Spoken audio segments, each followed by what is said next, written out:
Alright, we're probably going to do another long set with this, so let's just get started here while people are still filing in. We're trying Thought Erasure again. I'm pretty sure I like this better than Growth Spiral. We're still playing some games to confirm that.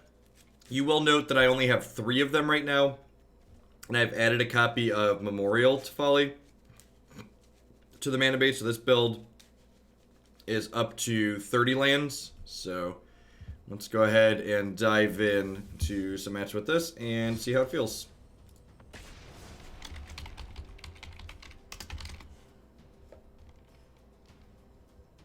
Oceanus of Or3s, thank you for the brand new tier 1 sub. I appreciate that. Welcome, welcome. Hope your Wednesday is treating you well wherever you are.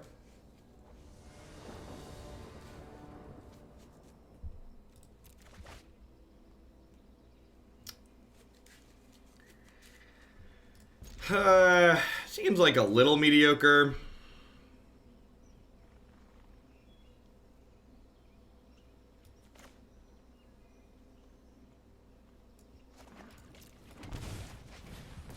Yeah, so like, the thing that makes it tough to like evaluate Thought Erasure versus Growth Spiral is that like, it's really hard to evaluate the games that Growth Spiral is winning for you.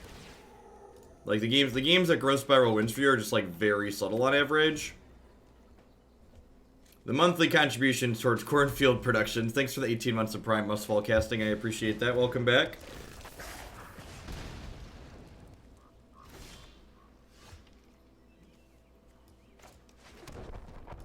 I'm on mobile, otherwise I check, but it's Mardu Reinforcements, the list that also goes under Mardu Hero. No, there are no heroes in it, which I actually kind of like. It's basically red-black aggro splashing,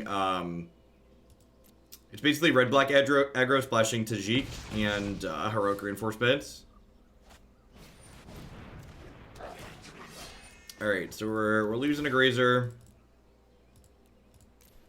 Crank Blast Zone to 3, so we can kill this Goblin Chain Whirler next turn. Looking for a 5-drop. I think I'm bottoming that. I really just want like a Cavalier or something to get some velocity going. Maybe I'm supposed to keep it just because it's a black source for this, but I feel like I'd rather find like a Cavalier, a Risen Reef, or an untapped black source here.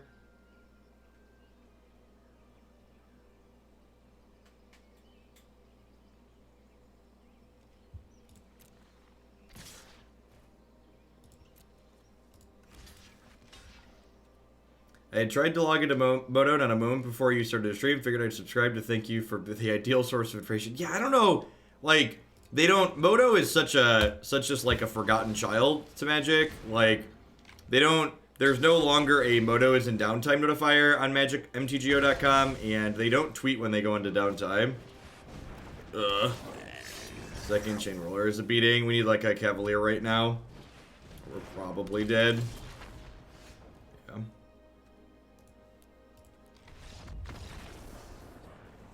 Hand was a little bit mediocre to start, and it didn't really get better. VertiQ, thank you for the entire year of support. Let's get you a sword to go with that shield. Thanks for keeping me around. Hope you're having a good one. Cast Down's great. Disfigure's great. Trophy's great. Nexus, Tamiyo, Thought Erasure are not great. A Legion's End here is probably fine.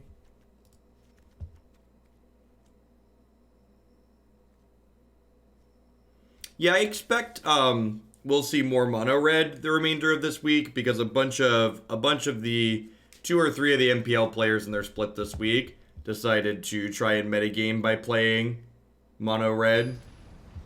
The masses generally fall in line. Like there's been infinite gotcha oops bat. There's been infinite vampires because the previous week the MPL was just like all vampires. It seems pretty good if it finds some mana sources. Looking for a black source. And we did just go up to 30 lands, which means we're going to miss on our black source and die for sure. B. Shellers, thank you for the 9 months of support. I appreciate that. Welcome back. Thanks for keeping me around. Perfect. Never didn't have it. Alright, just want to draw lands for the next 2 turns now.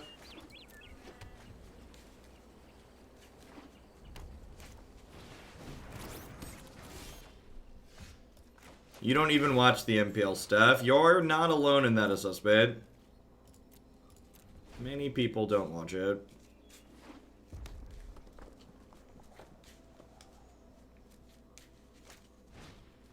You have a Gitu Love Runner.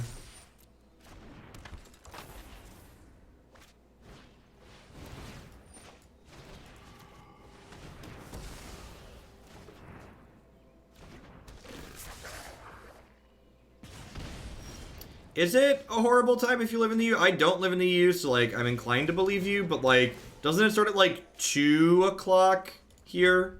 And it only runs for, like, 4 hours, so it's, like, it's kind of like a prime, it'd be like a primetime show in the EU, right? It runs from, like,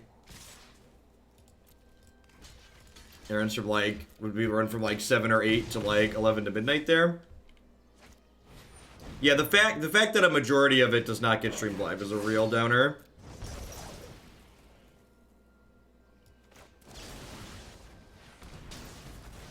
Yeah, one of the...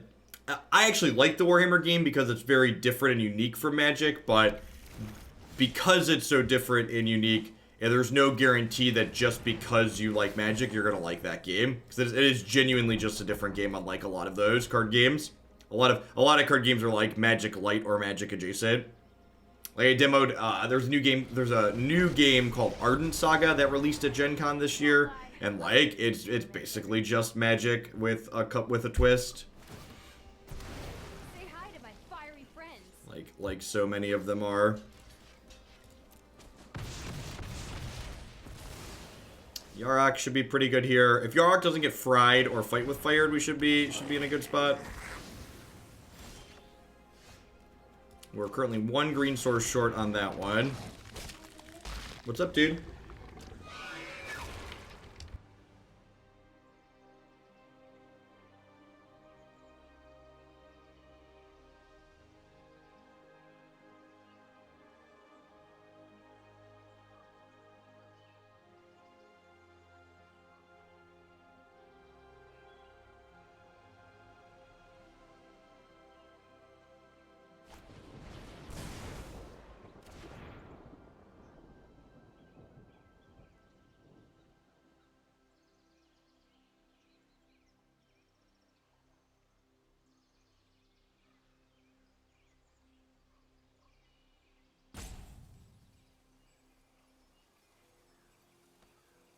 Alright, so they had a lightning strike, which is unsurprising. I wouldn't be too surprised if they use this to flash it back.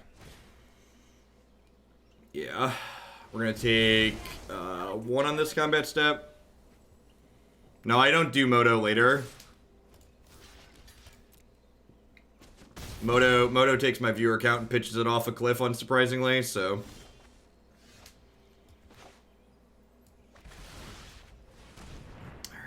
we're at 15 here still. So if we're able to find a, green source here, we can really get this going.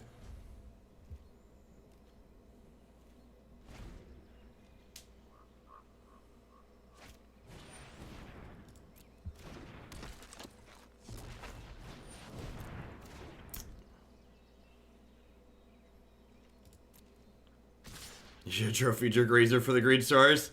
That's a peak Twitch chat comment.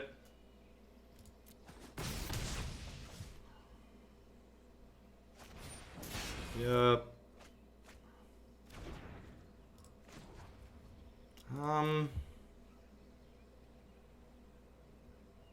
Do I start cranking this up? Yeah, that's a Steamkin over there. I think I start cranking this up.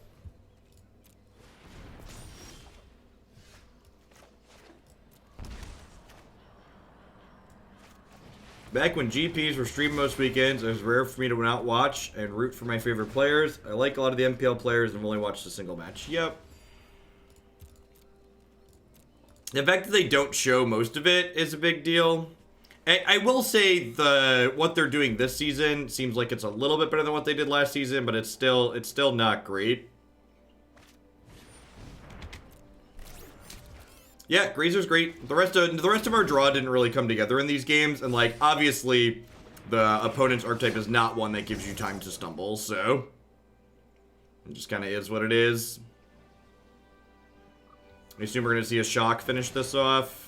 Yeah, that's probably the game. If we'd have hit a If we'd hit a Field of the Dead in our top 20 cards here and, like, maybe had another blocker here, we might have been okay, but without another blocker, like, this Shock is going to finish this, I assume, and then they're going to crack us for, they're going to crack us for 6, it looks like.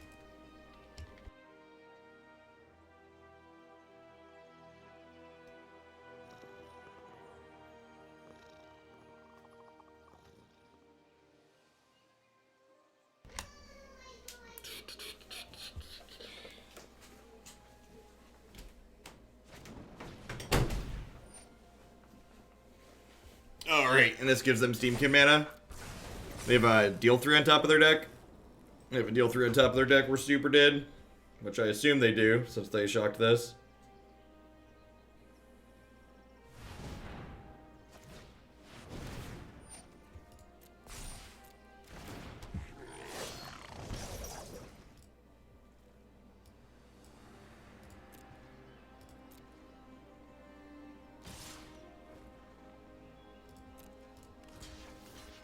Yeah, even if I do this, we're pretty dead.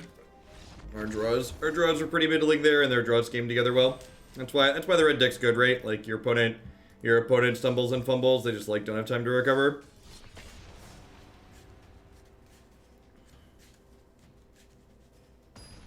Even with a field in our top 20 there, we probably weren't winning that. We needed to hit like the green source for the Cavalier on time too, most likely.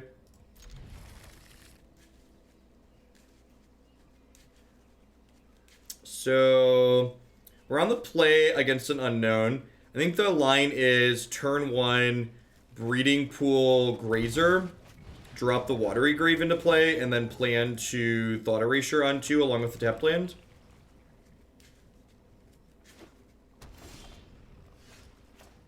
Alright, what you got? I would, I think I'm taking Narset here.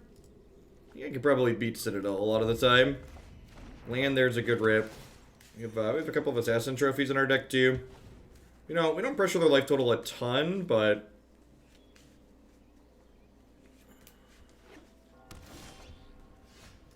this is definitely a matchup where Erasure is better than Growth Spiral, I think.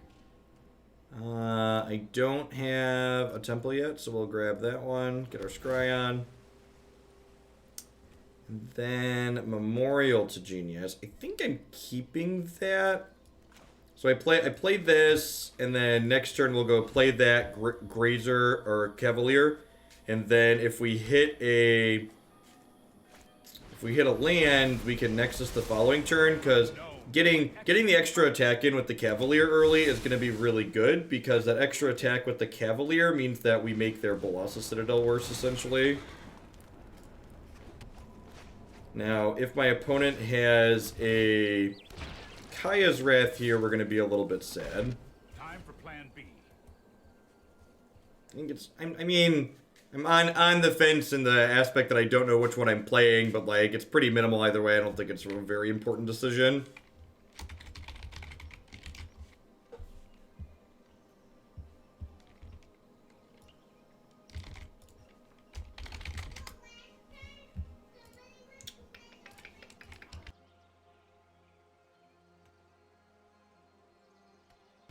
Welcome back to the Knights, Pokemon Nerd.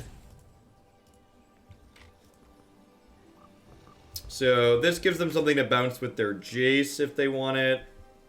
If they kill the Cavalier, we have another Cavalier in the bin, so that's nice. If they don't have Kaya's Wrath here, we should be able to do a real number to them. We'll get to like, if they just like do something, they like play a Narset or something like that, we could like smack this, 3 them, and then 8 them. Which is a lot of damage to make the Balasa Citadel much worse.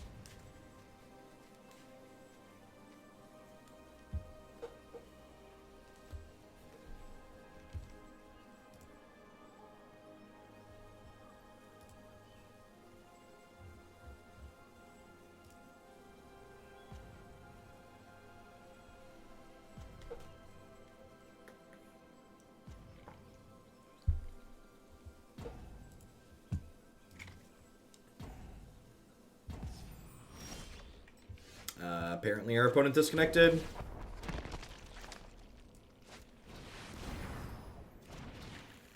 I guess we're trying to finish in the top 1,000 and we'll take the freebie this season. It's only a matter of time.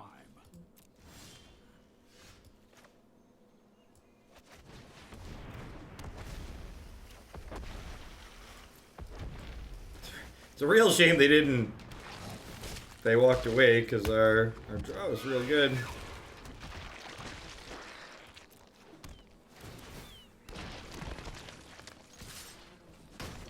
Send the Grazer in too. We'll make sure they know what's up. And now we have to like sit here and wait.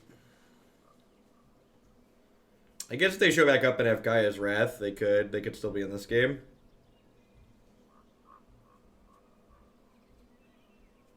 Not sure it's the best mono red. I don't think anybody reasonable is gonna claim that the off meta mono red is better than the stock accepted good list. When's the next ban announcement? August 26th. I'm planning to play, so I was gonna play some modern, but I'm planning to play a little bit less overall between now and when the next ban goes into effect. Just we're basically in like a dead format at the moment. Because like it's almost certainly gonna change. Things are almost certainly gonna change when they during the next announcement. Yeah, if not Hogok, something else is getting banned, so just like biding my time.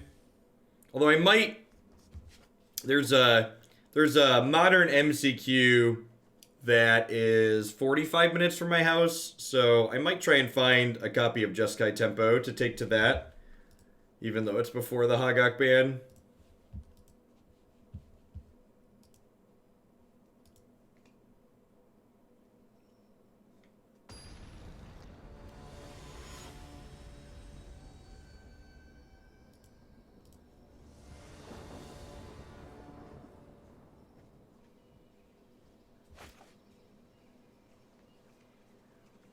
Pretty easy mulligan here. Triple field is real awkward. Although I wonder if there's merit to just like keeping this because they're going to unmoored ego us post board and like getting field into play is good. We're like infinite away from triggering it though, and I'm missing blue mana. I think if either of these made blue mana, I would snap this off. Because they don't, I'm gonna keep it, or mulligan. Yeah, this hand's great. I get to play my field on one. Probably Temple on one actually, and get a Scry on. Bottom a Cavalier here. I could just bottom Trophy and like make their Thought Erasures worse. Yeah, I'm gonna bottom Cavalier.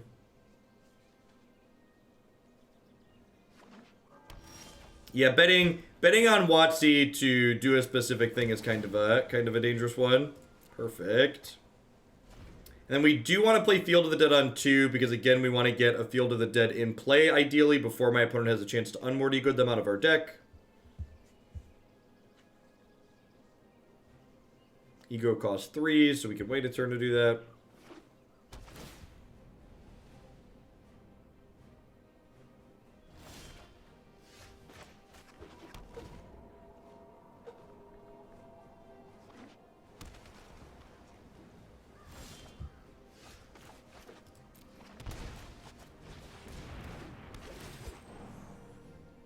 Looking for a green source here.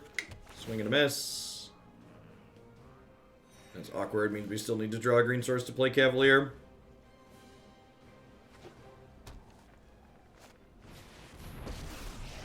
Yeah, this weekend is the MCQ weekend on Arena Draven.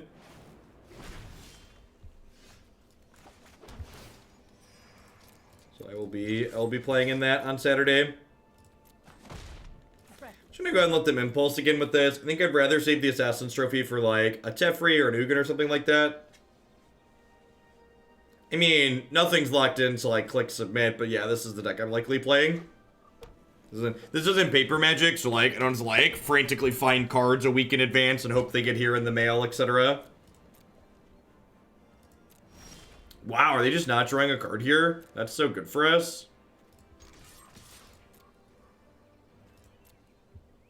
My deck doesn't actually really draw extra cards. It's got like 2 things that do that, and one of them is Arc. And Arc can work on their turn. Go ahead and grab a Risen Reef here, I think.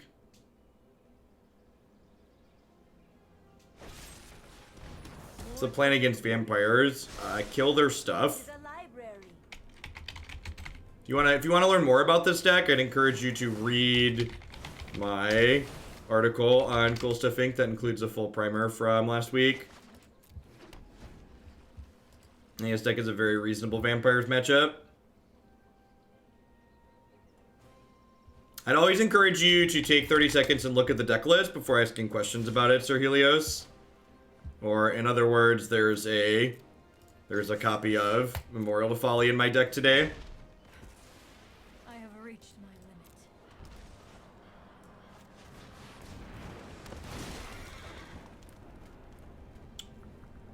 I think I just take Memorial to Genius here. Start making some zomboids and girls. Even if they sweep here at this point, like I get to pick a. I think if they sweep, I'd probably pick Tamiyo. Yeah, it's a bold strategy, Cotton. Let's see if it pays off for him.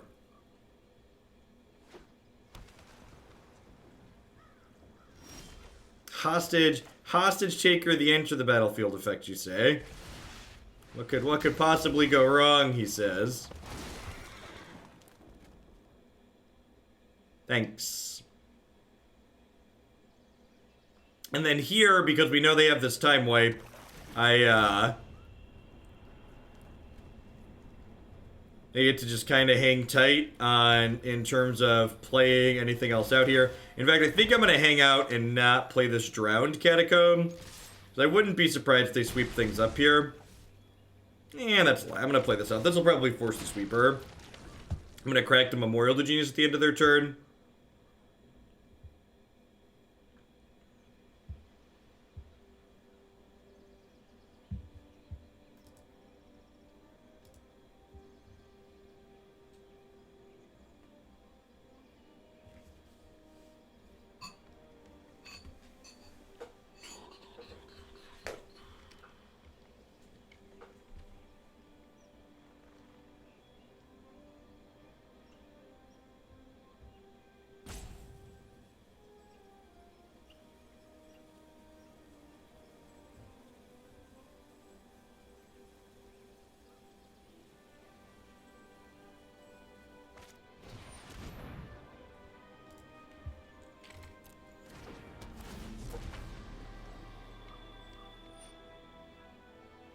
Man, they just love giving me enter the battlefield triggers, huh? It's like their jam.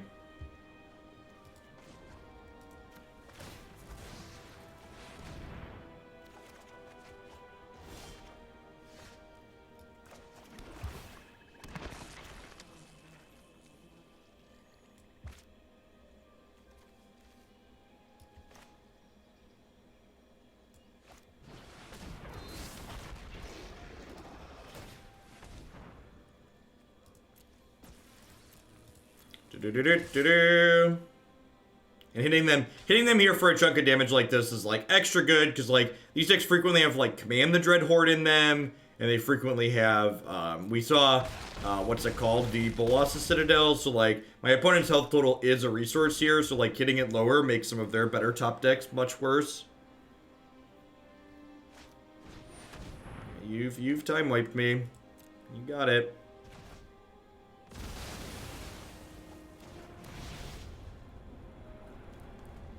Seriously? In arena. That's so frustrating. That's so frustrating. So I forgot to turn off auto-ordered triggered abilities. And because I forgot to turn off auto-ordered triggered abilities, I guess I get to put Memorial to Genius on top of my deck and then do into it, but like, so both these triggers went on the stack at the same time. So if I would have not had auto-order triggered abilities on there, I would have been able to leave a card on top of my deck.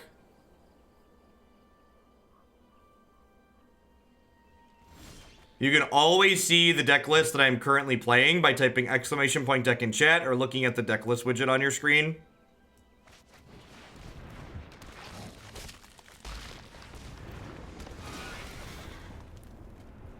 No, because of how Deputy of Detention and Cavalier of Thorns interact with Time Wipe, both those triggers go on the stack simultaneously. This is the way it ends up working out.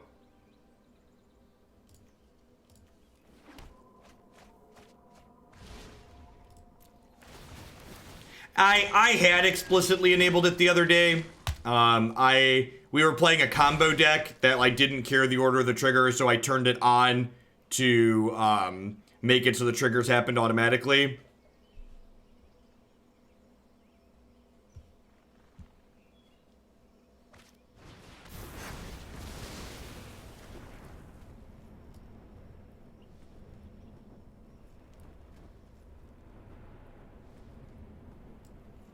I would like this, Tamiyo. So I have 4, 5, 6, 7, 8, 9, 10, 11, 12, 13.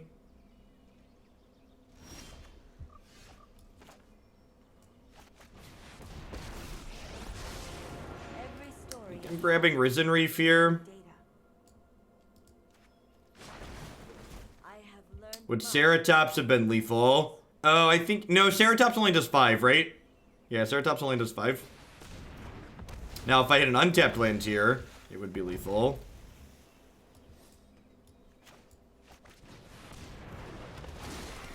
Oh, and then Nexus. Yeah, maybe you're right. You're probably right.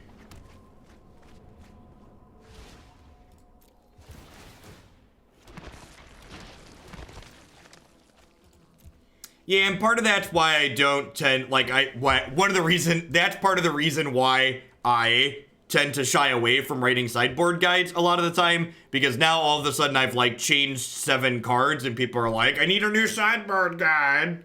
So the goal of the sideboard guide is that things frequently change in deck lists, and you should take the ideas in the article and extrapolate them to look at how things have changed and think about that. It should be a baseline, not a copy paste. This is what you do every time.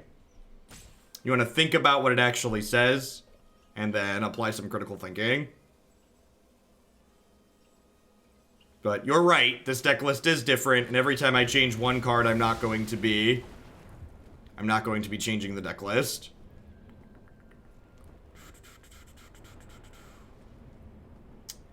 I think I'm gonna take Thought Erasure here, because I have enough mana at this point that I can Thought Erasure, Nexus, and Shifting Ceratops plus 1, I think. Yeah.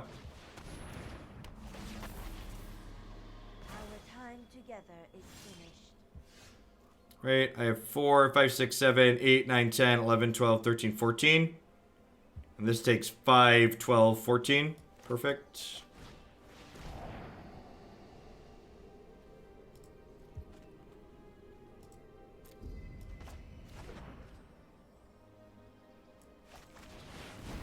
They're dead.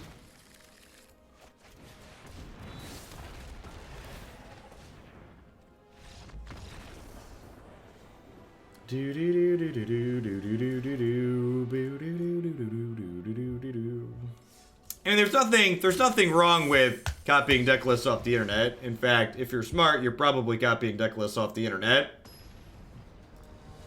The amount of effort it takes to properly tune and test something new is a lot.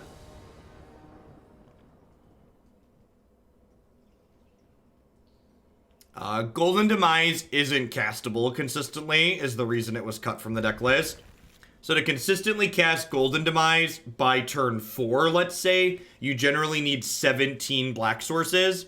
Even with adding an extra black source to this deck list today, we only have 12 black sources. So while I agree with you that Golden Demise is a fine card, our mana base does not allow it to be a card that we can cast consistently. That's excellent.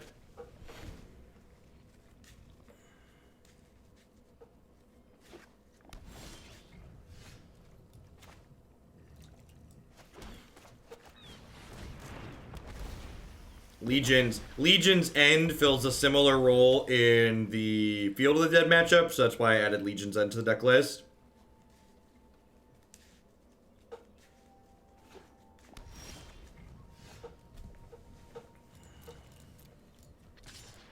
I think I'm just playing Tamiyo here.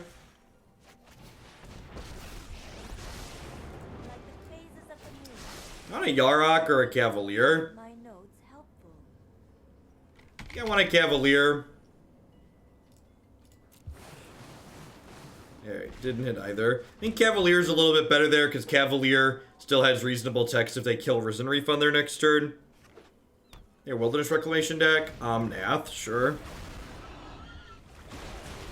How about if I just pick it back up? I'd like this one back, please. Thank you. Holds our future.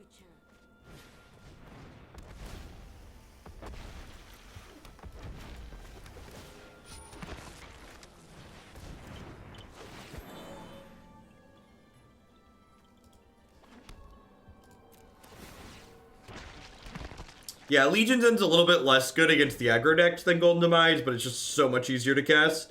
And, like, don't get me wrong, the games where you can cast Golden Demise, it's excellent. It's just those games are kind of few and far between. I don't have anything too good in their bin. Need to decide if I want to trophy this or this.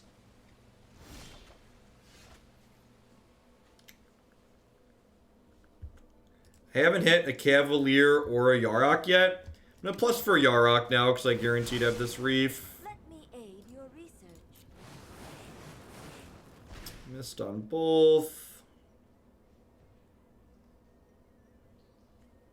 1, 2, 3, 4, 5, 6, 7, 8. So if I put this into play tapped, I can trophy plus activate this turn still. 6, 7, 8. Because this is 6 effectively to activate.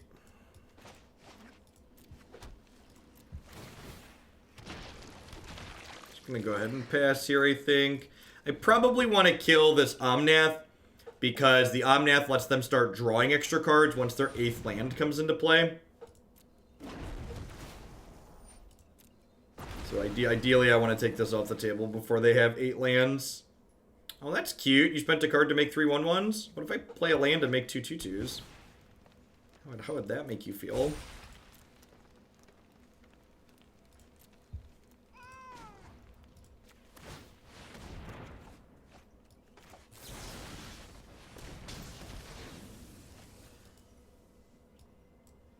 $24 cards in, no Yarok, no, Ooh, that's a Risen Reef, okay. So I'm gonna plus for Yarok again here, I think. I know this Wow, still no Cavalier either.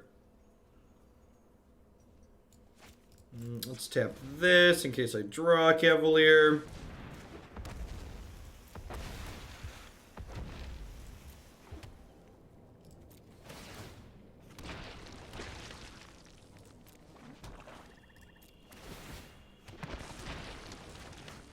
Alright, so they could have the deal 2 to everything card. I think they're more likely to have Chandra, though. Just gonna go ahead and pass back here again. We'll probably start... I guess I could smash. Do I want to, like, throw one of these away for 8 points of damage? I think I'm in to throw one of these away for 8 points of damage, actually. There's a non-zero chance that they have a, like 6 mana Chandra in their deck, and like I could be losing all my zombies next turn anyway, so I think cashing in a couple of them there to get some damage across the finish line is worthwhile. Taking an elemental off the table there is also reasonable, because it means Tamiyo doesn't die to an Omnath.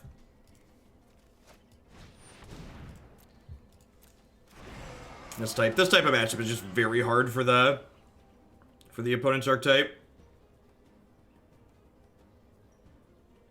So like, even if they shoot my Risen Reefs here, they have 4 blockers, and I'm hitting them for... I guess I'm not quite at lethal yet.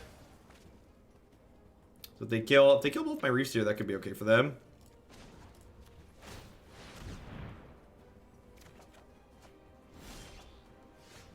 Which figure?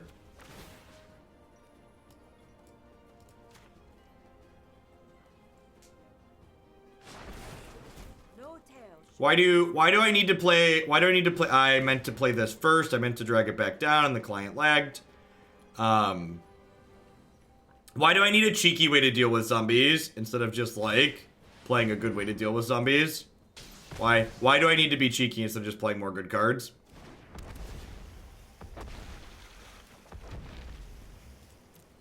Alright, so, this is actually an interesting moment. Do I Wait, are they dead? This is 9. I kill one of these. They take 6, 12, 13. Yeah, never mind. Never mind. They're just dead, right?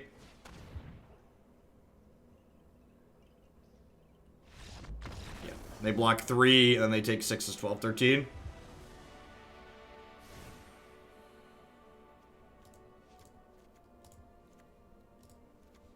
Alright, so Grazer and Disfigure come out here. I want all my trophies, because they probably have Blood Sun post board. A lot of these decks have been playing Blood Sun. Probably don't mind Cast Down being a thing. Let's see how this goes. It says, if they're on Blood Sun, that makes this another matchup where Thought Erasure is probably better than Growth Spiral.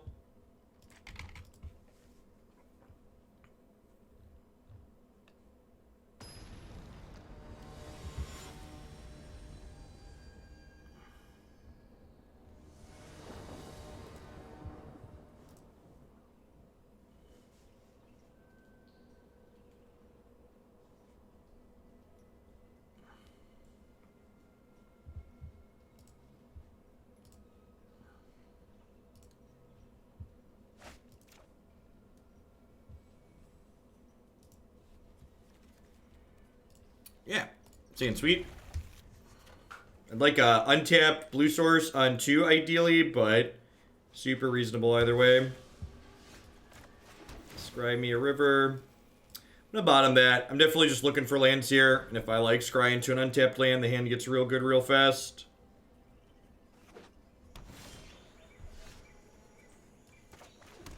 I'm playing the Hinterland Harbor here rather than the Field of Dead, because it lets me Thought Erasure plus tap land on 2, and it lets me Risen Reef with any draw. Growth Elemental, sure. Alright, what you got? Aether Gust, Flame Sweep, Chandra, Awakened Inferno. Is it crazy? Is it crazy to just take the Aether Gust here? Nah, I should probably just take the Chandra, right? Her emblems are real annoying. Yeah, I think that's the line. Definitely just looking for land drops here. If they rip a Blood Sun, I'm going to be sad that I ditched that trophy, but...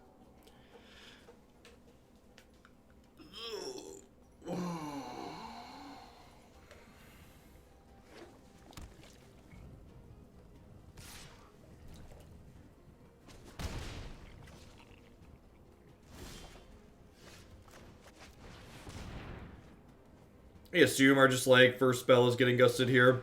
Honestly, with them holding 2 mana up here, it might be right to just, like, pass and try and cast down this Overgrowth Elemental.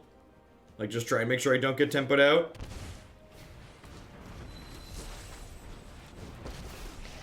Yeah, super punished.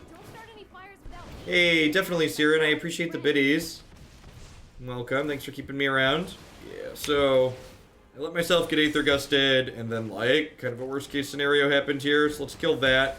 Now, thankfully, she's only doing 2 per turn, so it's not too big of a deal. If I run some lands off here, we should be in an okay spot.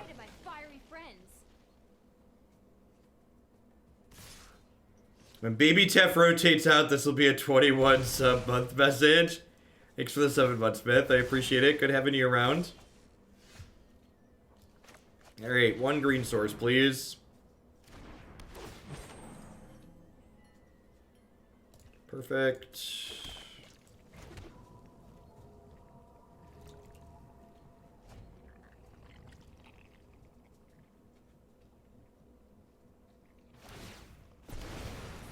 I'm gonna cash this in as a gain 1, I think.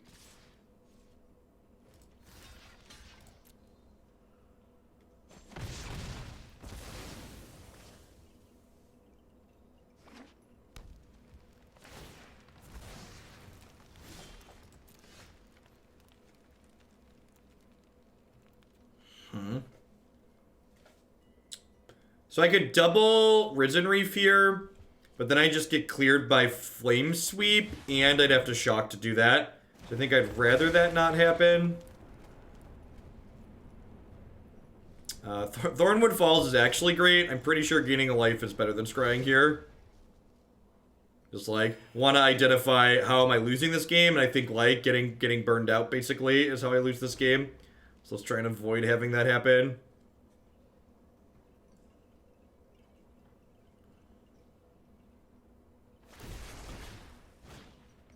We're gonna Aether Guts my Cavalier of Thorns. Deal.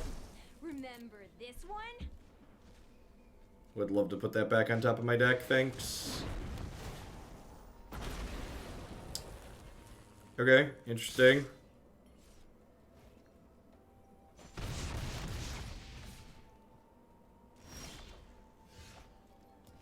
Alright, so like... if I do this, and I hit a land I don't already have, I get to make 2 zombies.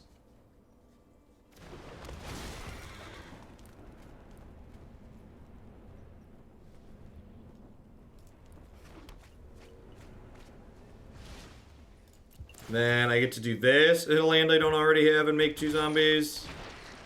Actually, hit any land and make 2 zombies. It's like, now they need to flame sweep me. I got Field of Ruin here, because I can make 2 zombies at instant speed later. Only hit 1 basic so far. Yeah, outside of getting like Omnath out of this game, we should be pretty good. But if they rip an Omnath, we could definitely die. That land drop is probably a mistake, considering they have Omnath in their deck and it's their 8th land. So like their lands let them draw cards at this point. You guys are great.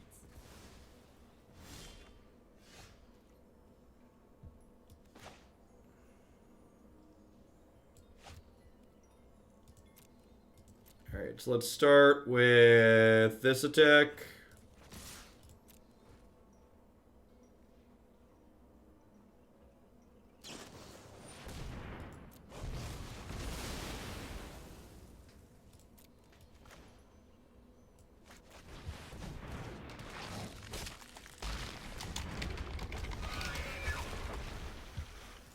Hey, life gain land. Yay! Morning, Burgle. And like, they can flame sweep again next turn, but like, you know, I just like have a Cavalier and a Risen Reef. Good luck, Godspeed.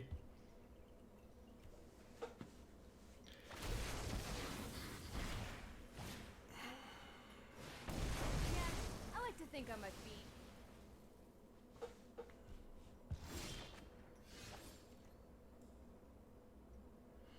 Do you get more triggers if you reef into Yarok instead? Yeah, I do. You're right. That's why I need to commit to muscle memory.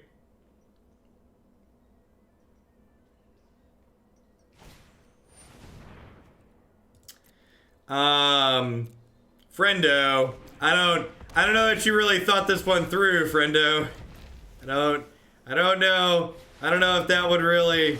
I mean, all their options suck, right? Like none of their choices are good.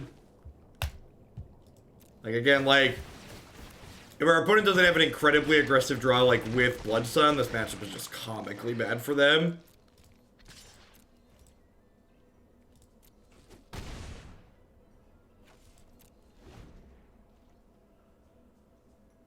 Yeah, the schedule is going to be weird the next couple of days. I think there's downtime tomorrow, too, if I recall.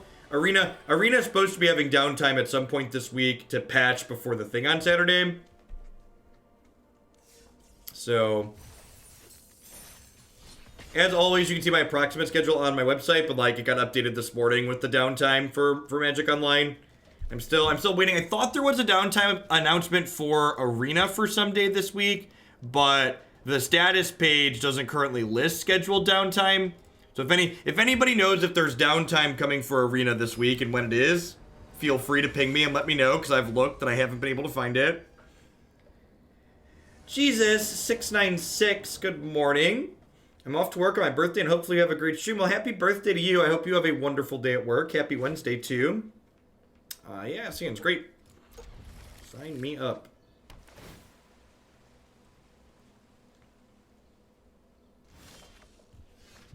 Ooh, candy. So if we get to scry into an untapped land here, we get to turn to Reef. Don't fear the Reefer, chat. Don't fear the Reefer. Do-do-do-do-do-do. Do-do-do-do. Opponent is rank 30. It's like they're playing some kind of Scape Shift variation as well here. Second land we already have is a little bit sad. Send in the Grazer, let them know what's up. Let them know we mean business. Oh no, are they playing Nexus of Fate? I actually kind of hope they're playing Nexus of Fate because that's a matchup I haven't played and I would like to know how it plays out. I think I want to just Reef this turn. This might be wrong because they could Tamiyo us next turn. And Tamiyo prevents Tamiyo prevents Thought Erasure from working. How many rounds? I'm not sure what you're asking. Like, are you asking, like, how many rounds have I already played or how many rounds am I going to play? We've been playing this for about 50 minutes. Really awkward that we hit 2 2-ofs here. So we have 1, 2, 3, 4, 5, 6, 7 lands, and only 5 differently named ones. Yeah, I missed getting to Erasure the Reclamation with my sequencing here.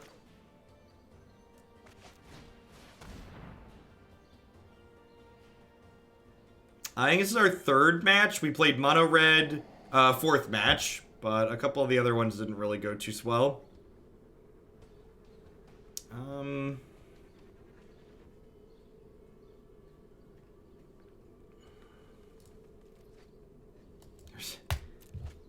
Just to give you insight into how messed up Nexus of Fate is, there's a chance we don't get another turn here.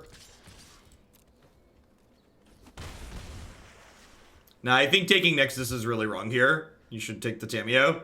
They have to be a little bit fortunate to go off from here, and I think we're just supposed to make them be fortunate to get us. I think not taking the Tamiyo is playing to not lose.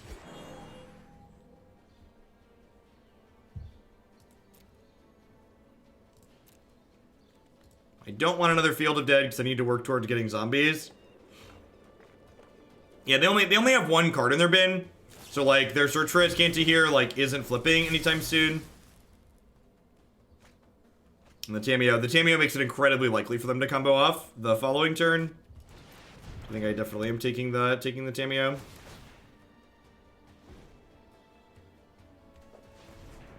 So they're gonna sit here and do their thing.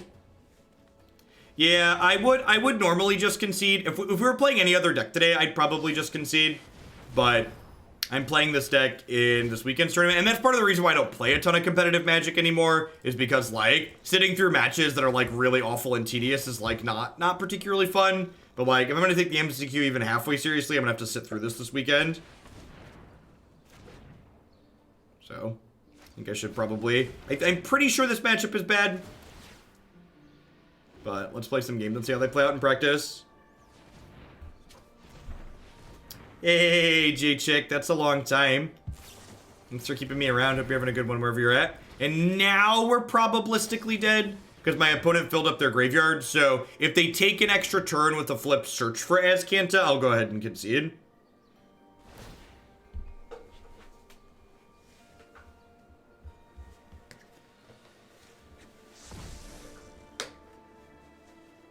Yeah, that's the general idea, Burgle, for sure.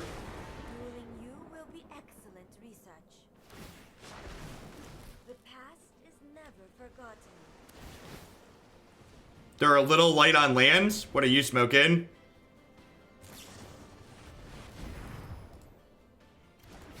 And again, like, part of the reason why I've been enjoying this standard format is likely in large part due to the fact that, like, my opponent's deck has just, like, largely fallen off the map because people haven't been playing it. So, like, in a reality where, like, more people are playing the opponent's deck, I probably think this format is miserable and never want to play it.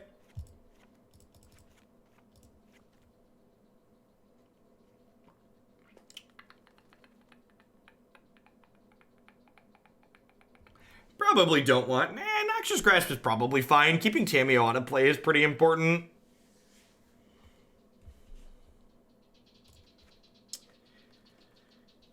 Maybe cutting our own Nexus is fine. I don't know. So, like, our Nexus of Fate lets us kind of get going sooner, and we have a lot of ramp here, too. Yeah, if we can ego and take away their Nexus, that's, like, our shot, basically. It's our shot to shoot, and we're going to take it.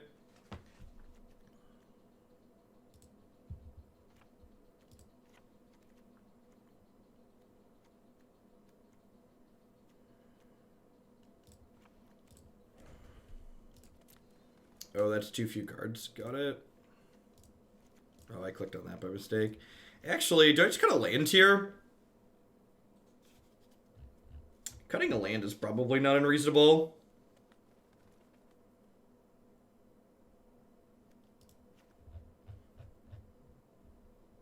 Let's do that.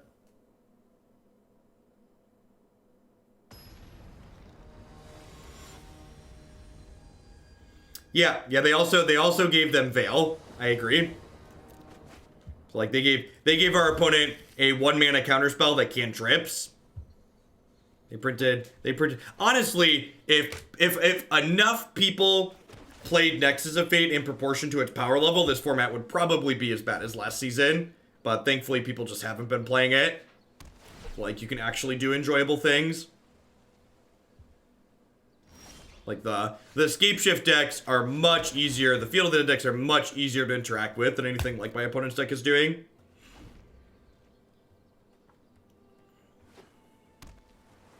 Nice, Reaper.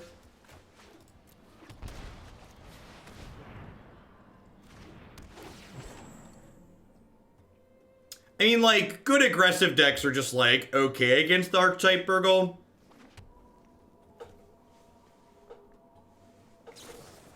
There's a good chance, too, that, like, if Historic doesn't have a lot of competitive support, it'll just be very casual for a long time. And, like, Nexus is a really tedious deck that takes a special type of Psychopath to really enjoy playing. So, like, there aren't a lot of people that play it unless it's, like, much better and there's a reason to do it.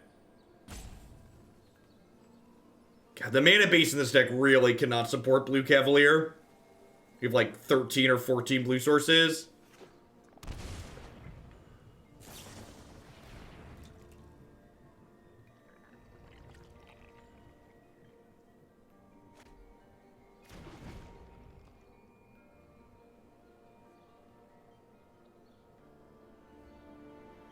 Might I humbly suggest that competitive Magic players are they? I don't think that's strictly true, Burgle. I think there's a lot of competitive Magic players that'll, like, suck it up and play it if it's that much better than everything else. I mean, the idea that Nexus of Fate is bad against 3-mana Teferi decks when a Nexus of Fate player literally beat Brad Nelson playing a 3-mana Teferi deck in the finals of the last Standard Mythic Championship. So I'd be hesitant to make the statement that they can't be competitive against 3-mana Teferi decks.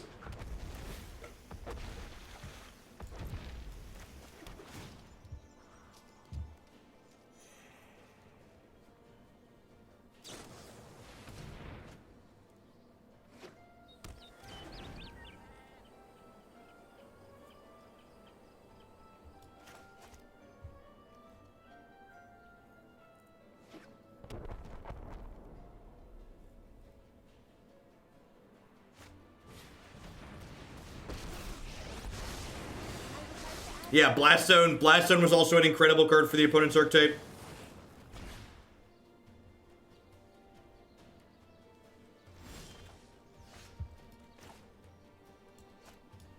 I think I can leave this in play. All stories must end.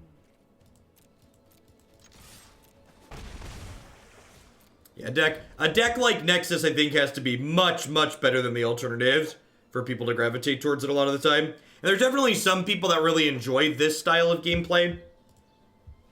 I also think the fact that this deck is, like, extra tedious to play on Magic Arena, because you have to, like, manually tap all your lands, definitely does a little bit of good towards, like, making people not want to play it.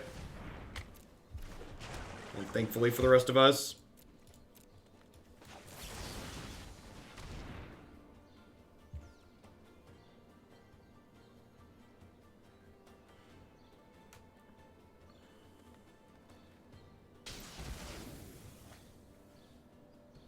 Your search for Azcanta turned into a land, but not in the way you wanted it to.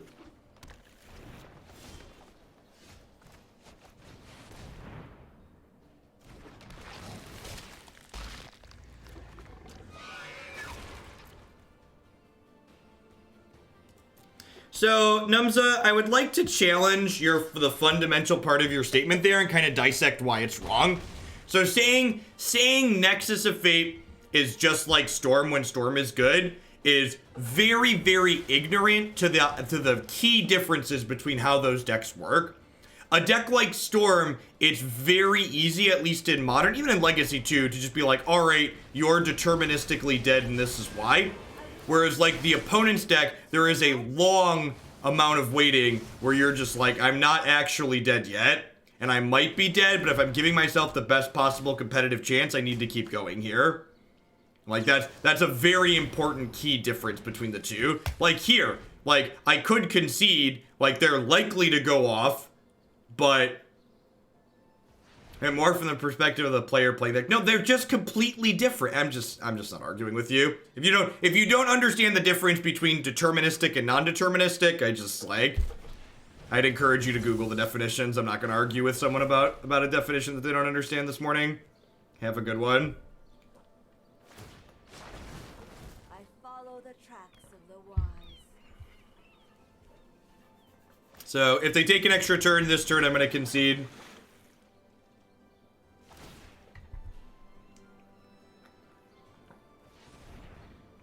Maybe I should just put a 4th Unmortigo in my sideboard.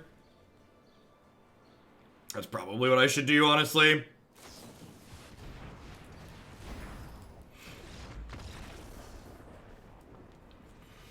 And just slide a 4th ego in.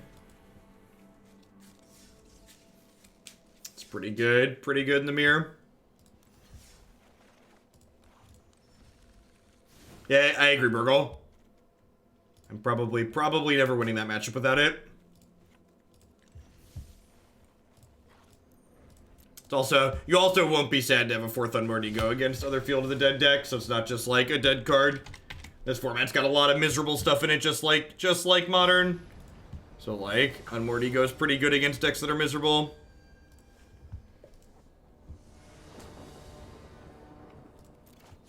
The only foreign language I speak is Python. Does that count? I feel like that probably doesn't count.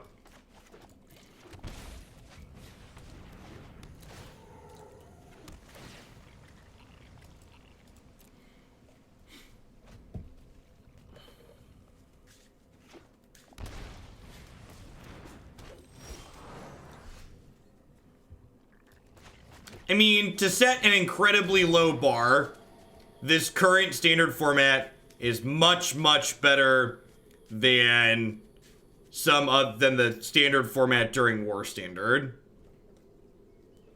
I think I'm just taking Agent of Treachery here. I think I prefer they don't take my lands away. Mordix! Thank you for the 11 months of support. I appreciate that. Welcome back. Thanks for keeping me around.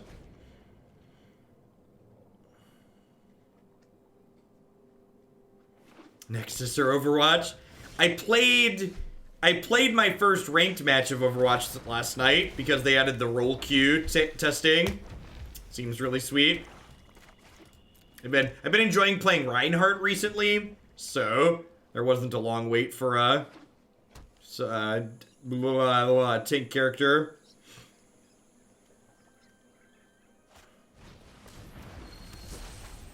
The 2/2 change is sweet. Waiting on a 5-drop. What do I think is more likely to be banned? I think trying to predict what Wizards of the Coast is gonna do with their ban list is a futile and frustrating effort, and one that I'd prefer not to engage in. In 3.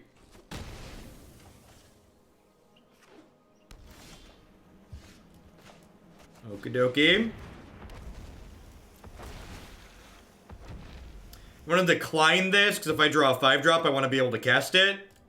Gosh, we're so smart and thin, chat. So smart and thin. You want to trigger Cavalier of Thorns first here, because Cavalier gives us 5 chances to find a,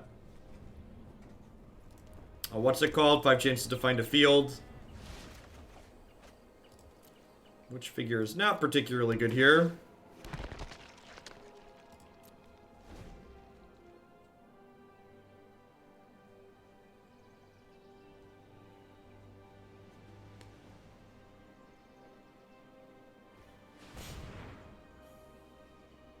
So they have a lot of mana here. They get to 2, 4, 5, 6, 7, 8, 9, 10. So they can make an 8/8 here. I have 1, 2, 3, 4, 5, 6, 7, 8, 9, 10 mana here. So I can crack this and then still have a couple left over. Really? They just played a 6/6? Weird. That means Witchfigure plus Cavalier trades up on this, which is nice.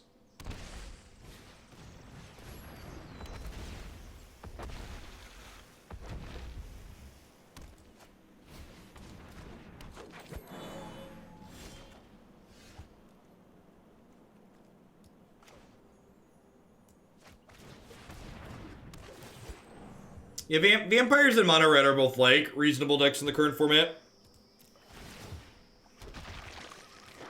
I'm gonna go ahead and pass back here so I can Witchfigure a Krasis when it attacks, and then I can activate Memorial to draw 2 cards, hopefully get some stuff going on my next turn.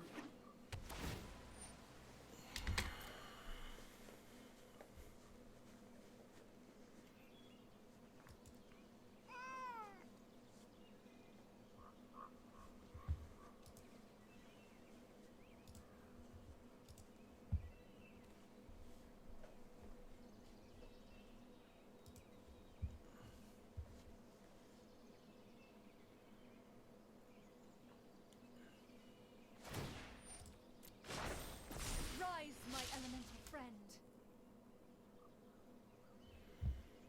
2, 3, 4, 5, 6, 7, 8, 9, 10, 11, 12. They have 13 mana here available to them.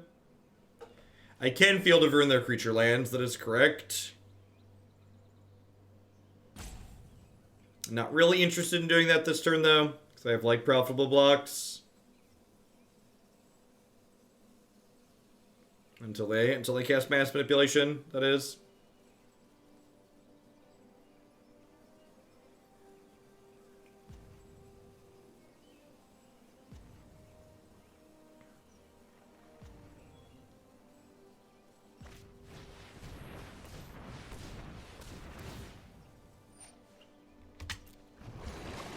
Are you worried about Nissa ult? Nah, not really. I think we can beat an assault.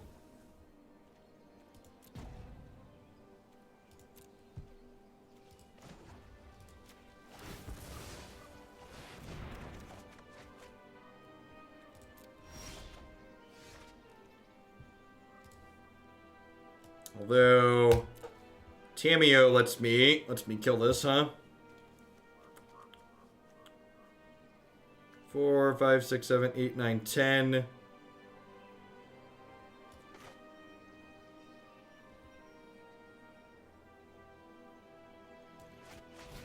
So if this finds an untapped land,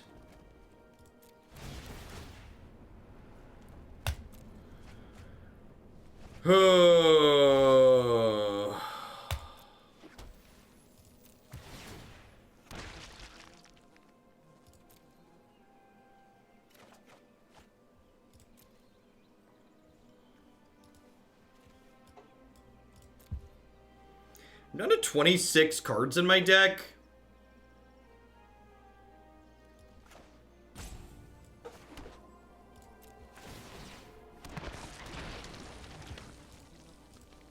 I have a basic left. I do have basics left. Alright, let's field them off of their breeding pool here.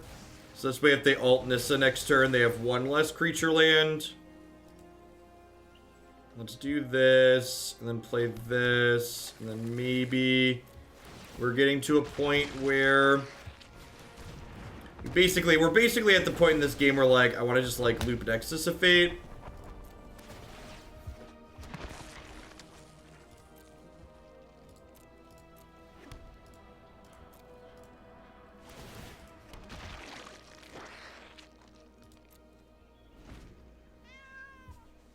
The problem is the threat of mass manipulation is kind of looming from the other side of the board at the moment. I have 6, 7, 8, 9, 10, 11, 12, 13, 14 mana.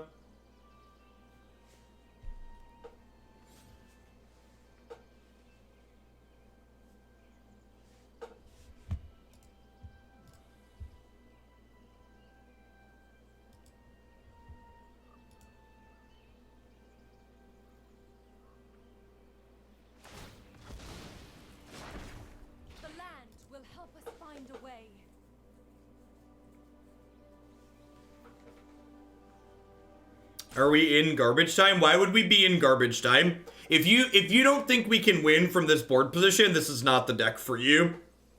This is a big board deck. So if you're not into slogging out, a board like this board state, this is definitely not the deck you should be playing.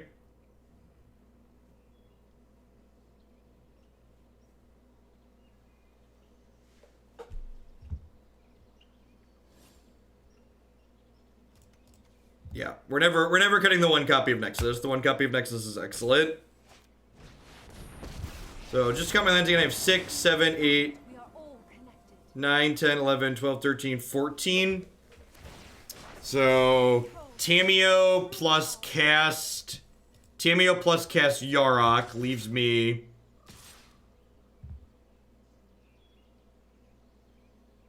Yeah, Nexus only boards out in the aggro matchups, correct? It is. This is exactly the style of matchup that it's in my deck for.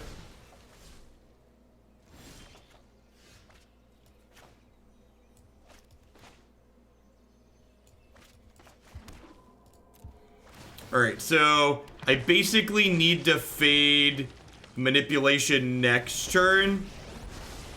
I am Tamiyo. It is an honor. So we'll grab Yarok here. I have learned much. And this Yarok's gonna draw 6.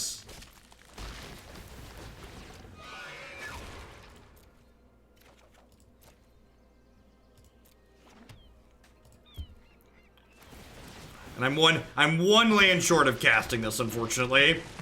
So even if I take an untapped land to my hand, I already played a land for the turn 2. Never mind. I played Field of the Dead.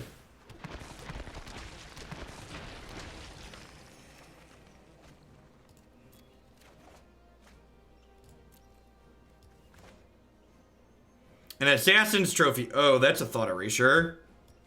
Alright, well now we're definitely just doing this, right? Alright, and just like that, I think we've won this game.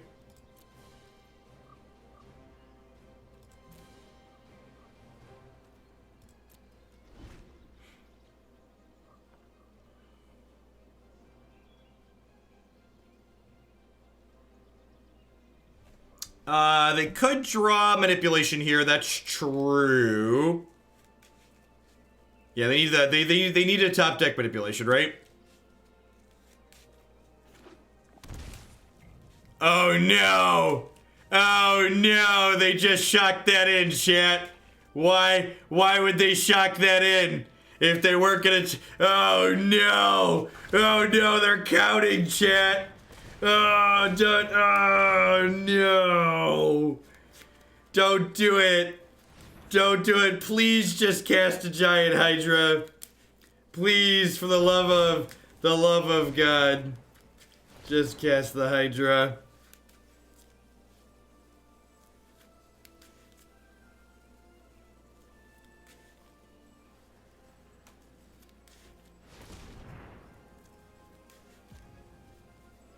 They haven't floated 4 blue yet. Sweet. Yep. Have a 16.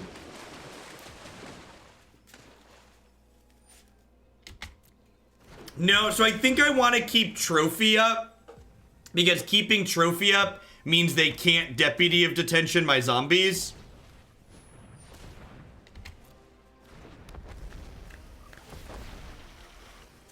Are they literally dead on board to zombies? I think so.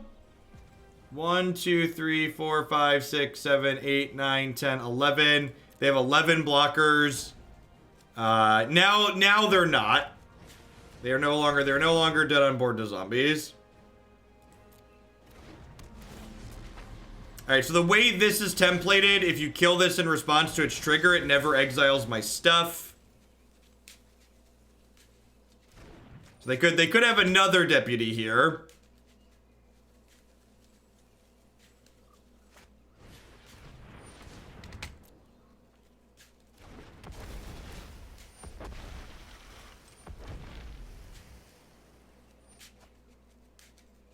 Oh!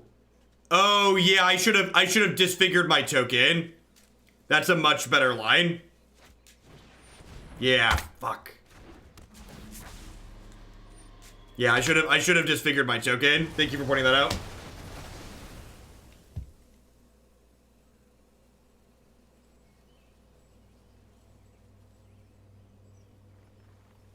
Thank you. We might still win here.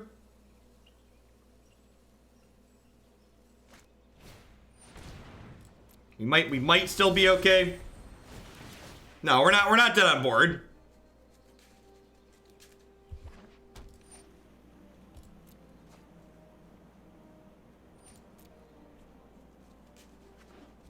It depends on how aggressive they want to get to. And they can't kill Tamiyo this turn, right? Because I can put Cavalier in front of this, and I can put Grazer plus Cavalier in front of the other one. The land shall conquer you. For people just joining us, our opponent has a Nissa emblem as well. If you're wondering how we got to this board state.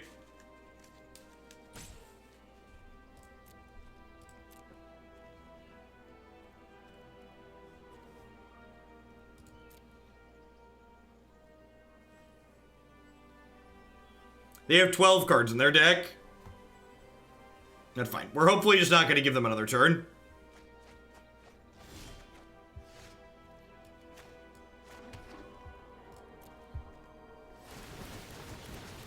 Because this makes 8 zombies, right?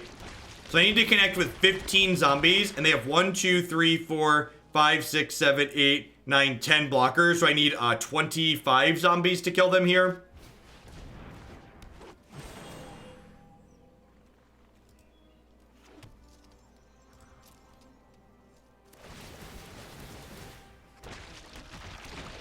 Every land entering play makes 8 zombies.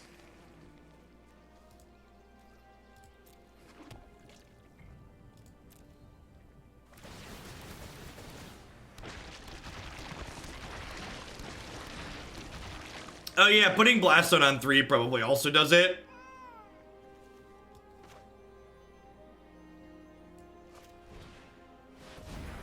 Alright, so they're dead, right?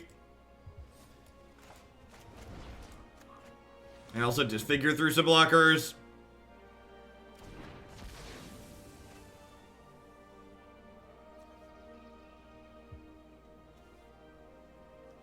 Yeah, putting Blaststone on 2 kills Krasis, doesn't kill any of my stuff.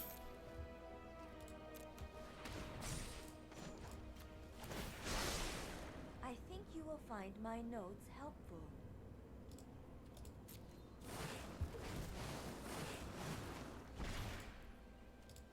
Yep, 10 out of 10 Tamiyo naming Nexus.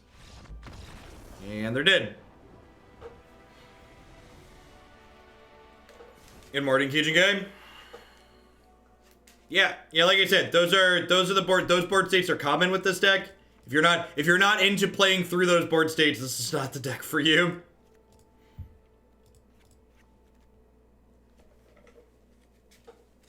Alright, how do I want to sideboard here? Grasp and Trophy definitely come in. Grazer comes out. Maybe I want Disfigure in this matchup. Disfigure stops Deputy Detention on my zombies, and it, like, kills their mana creatures. That seems reasonable. I think that's the line.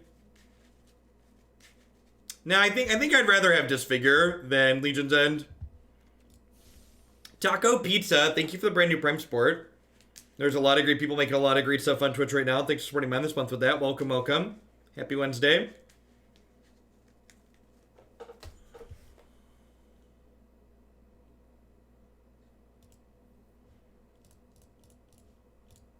Oh, I'm sorry about that, Eskar. I appreciate it. Thank you for the third of a year. Welcome back. So, Disfigure, you can disfigure your own creature. So you disfigure your zombie that they're targeting with Deputy, and then you just lose one zombie instead of all of them.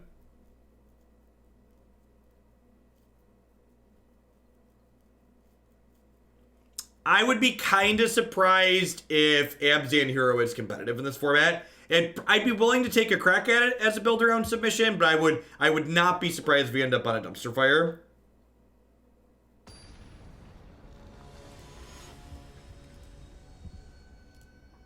Mid-range decks have a really hard time in this format. Low one. Thank you for the 7 months. I appreciate it. Welcome back. Sure.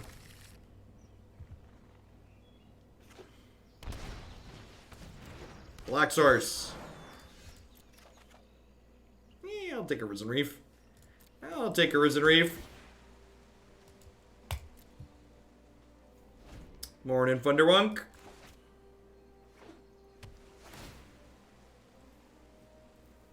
If they have turn 3 Nissa, we're gonna die.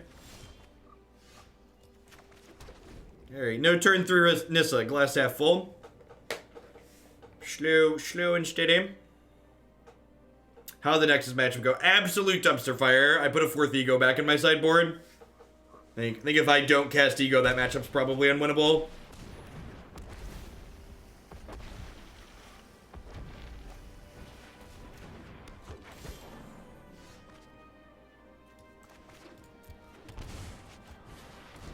Think I want to just be mana efficient and cast this Reef this turn.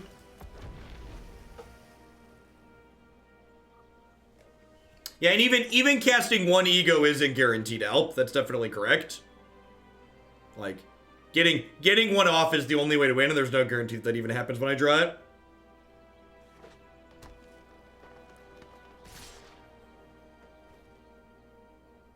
Yeah, exactly, Edge Freak. Anybody who's still parroting GOP and Fox News talking points at this point is probably a lost cause that you can't logic or reason with. So just don't spend your time. My comments that I make there, in large part, have the intended desire of encouraging people who are otherwise potentially not voting to maybe get out and vote.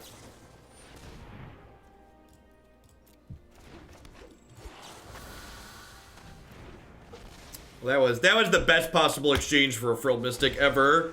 Just like traded 1 mana for it and got 1 for 1.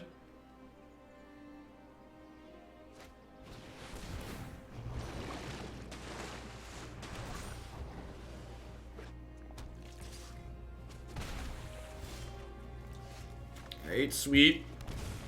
We're at 11, so like, I feel like the games we lose in a matchup like this are the ones where our opponent like randomly aggroes us out. Gosh, is it crazy to just take Field of the Dead here? Or just take Drowned Catacomb here? I kind of want to take Drowned Catacomb here. I think I do. Rewarded. Nothing but net. Nothing but net.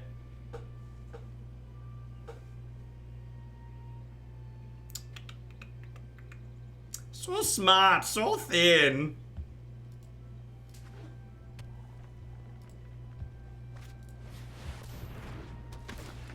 Rude. Wait, they took my Cavalier? Deal. I thought they'd take my Field of the Dead there, and I was a little bit sad. Snack Robber, thank you for the Prime support. I appreciate that. Welcome. There's a lot of great people you get to that to every single month here on Twitch. Thanks for that my way this month.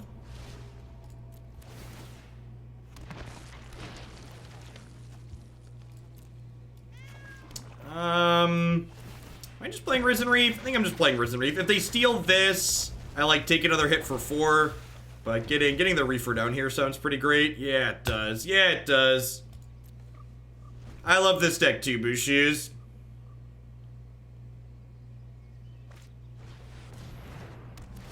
If they have that plus steal a thing, we could be in trouble here.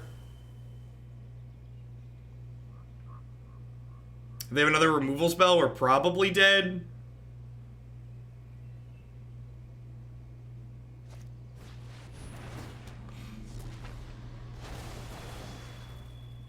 Is that lethal? That's lethal. That's unfortunate. Like I said, I think these are the only games we lose here. The ones where we get kind of punked out with a really aggressive draw. And it's possible that playing the Reef there was wrong.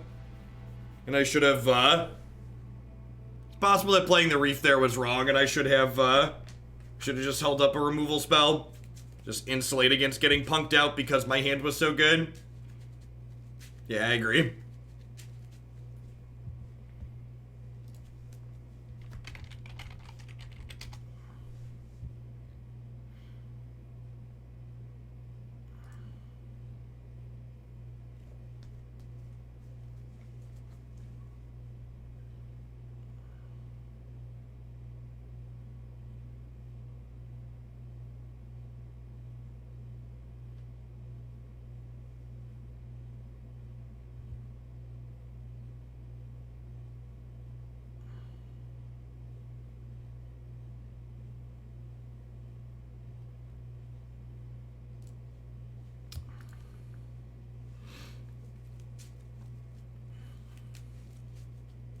Yeah, I agree, Burgle.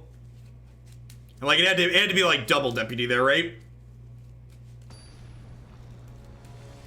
So like,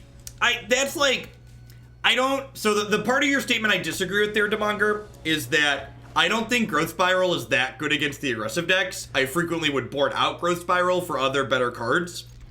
So while I think Growth Spiral is fine against aggro, I think Growth Spiral is better than Thought Erasure against aggro. I don't think it's actually good there.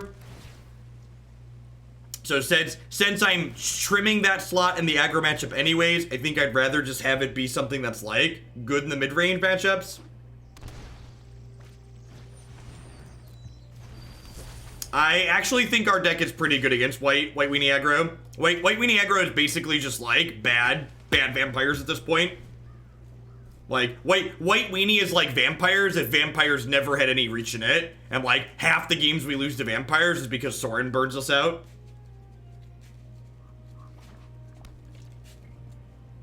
Field of Valakut. Yeah, that's basically what it is.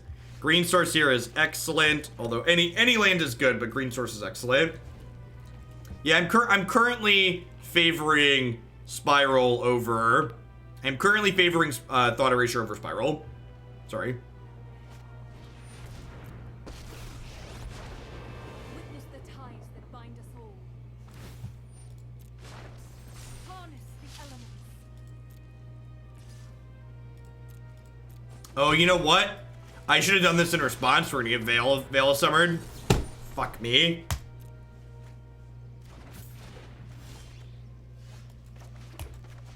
Alright, that's fine. And that's why, like I said, like when we're testing, like, I don't really care about the results because, like, this game's probably gonna be 2 for 2. I just made a small mistake and died because I made a small mistake.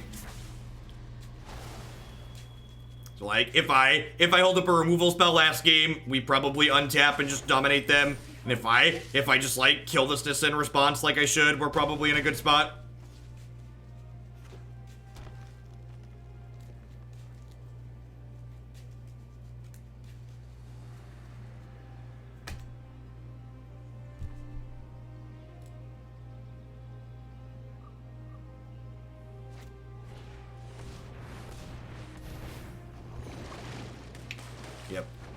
Yep.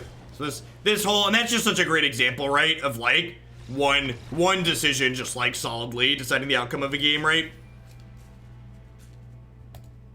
Yeah, we learned some things, right? And that's it's a good example of a great takeaway.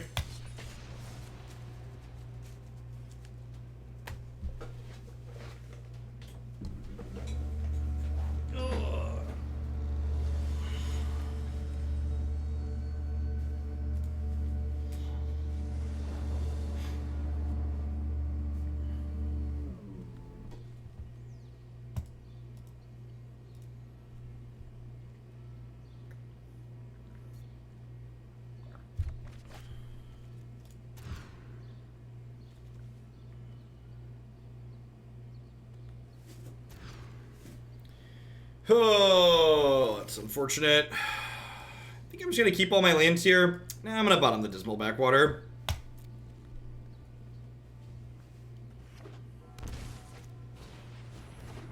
Believe it or not, my hand that's not doing anything till turn 4 is not particularly good against the aggro deck. Looking for untapped lands and disfigures here.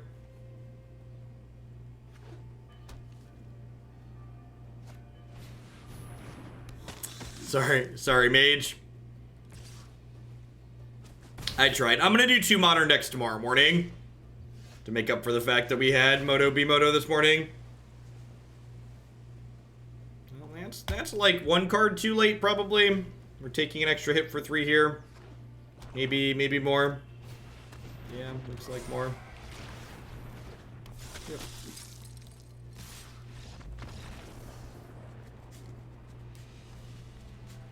That's why the vampire deck is good. If your opponent mulligans, they just die a lot of the time. To bring in a bunch of cheap removal. Trim, clunky top end, and Thought Erasure. I went up to a 30th land, so I wonder if I'm trimming a utility land that's just not very good in these matchups. It's like trim Memorial to Genius. Let's do that.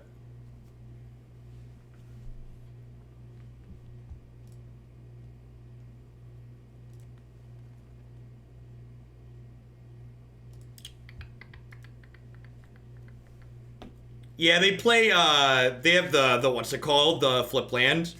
The first fort.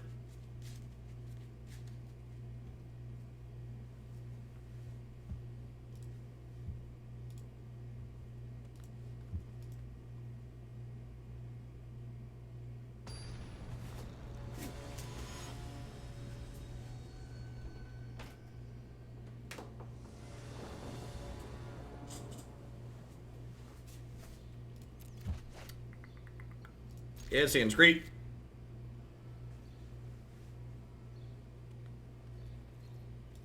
Seems to draw 2 lands. Have a really good shot.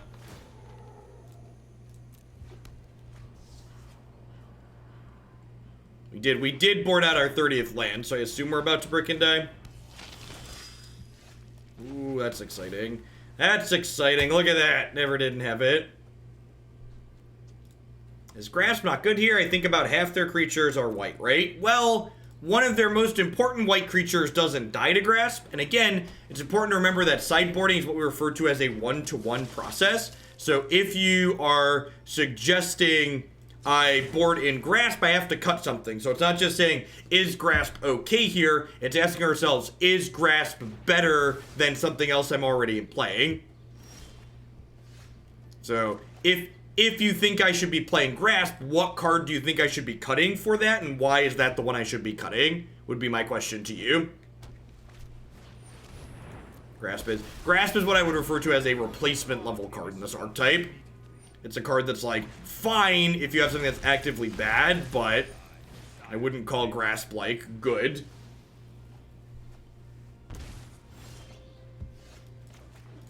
It's a little awkward that we have double Overgrown Tomb here, because it means our Field of the Dead's going to be a little bit slow getting up, but that's fine.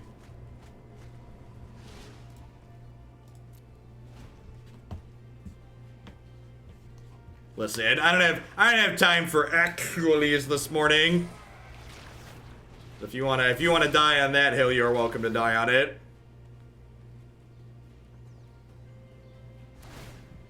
This thing is like Xbox huge. If we draw a land we don't already have, and then Cavalier into another one we don't already have, we can trigger this Field of the Dead. Alright, Breeding Pool's one I don't already have.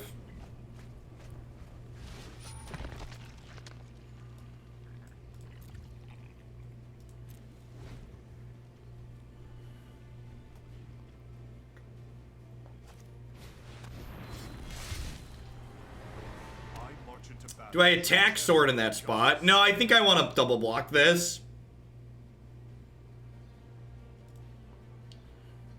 We got you, Fluck. I bestow a mighty curse. I will lend you my Oh, they can indestructible this, right? Yeah. Huh? Alright, yeah, let's do that.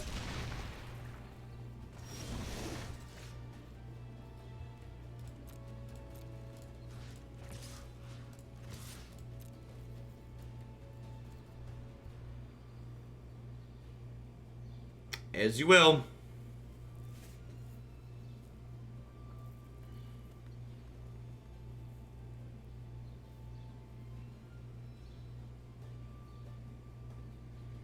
Would you like to save a planeswalker?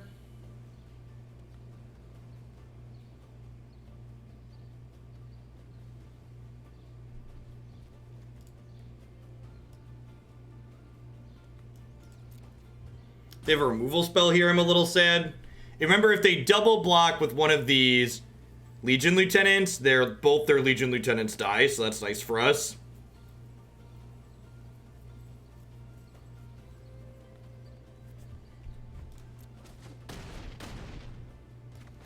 Good clean live in.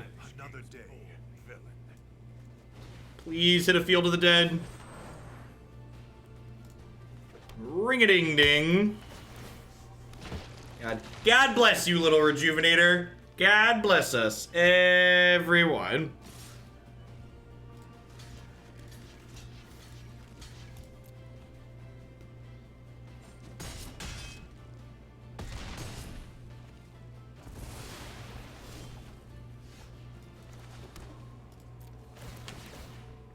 Great. And then this is the part of the game where we've stabilized.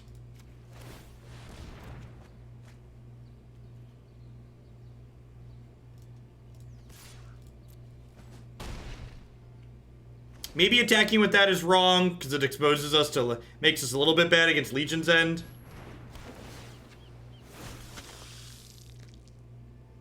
Legion's End is like, it exiles all creature with the same name. Command the Dread Horde would not be good for us, you're not wrong.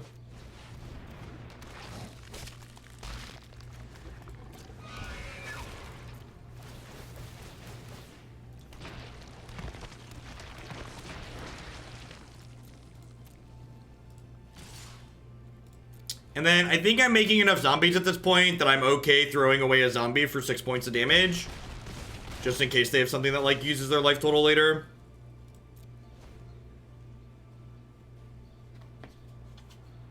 I mean, it's the version I'm playing today. So, yes. Am I confident in all of the numbers that I've picked out? No. Am I going to play more games to try and become confident in those numbers? Yes.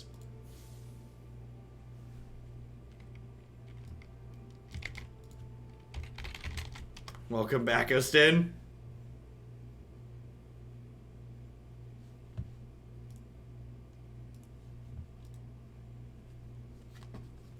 Yeah, I was referring to the zombies, the things that they would actually exile.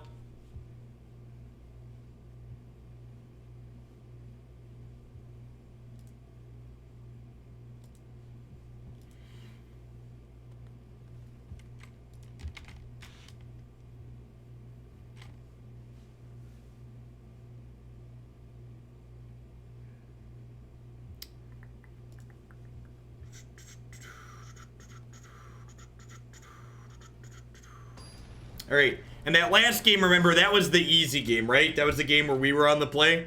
So this is the tough one where we got to beat the aggro deck on the draw. Should they have saved their walkers? I don't know. That's definitely a decision point, though.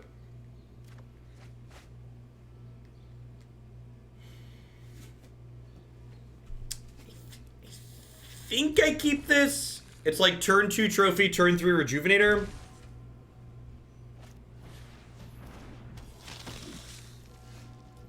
Turn 2 cast down is much better than turn 2 trophy. I'd rather not give them a land. Oh, you know what? This was the wrong land, right? I should have played Hollowed on one, because then I could have gone untapped land without taking damage, and I'd have gained a life.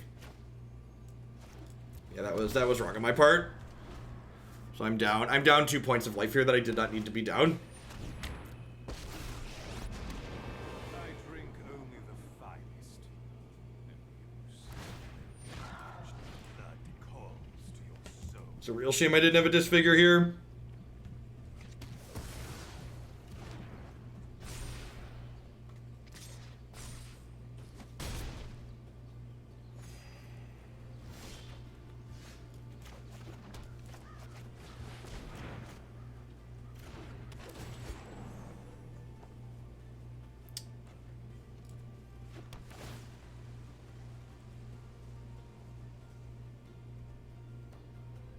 I think that's fine.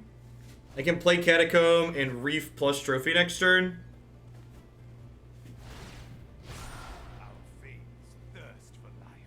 Yeah, I agree, Asgar. That's actually something we talked about on stream too, is like, I really hope they, at some point, think about how they have the game balanced in terms of who's on the play versus the draw.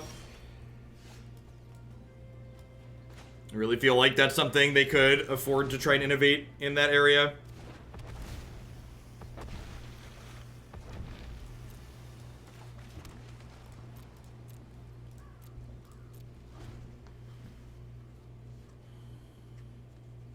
I think we're dead here. We just didn't really have the tools to get going. Yeah, I think I should have mulliganed this hand. I'd be better off if I'd have been up 3 points of life right now too, but I think I also should have just mulliganed.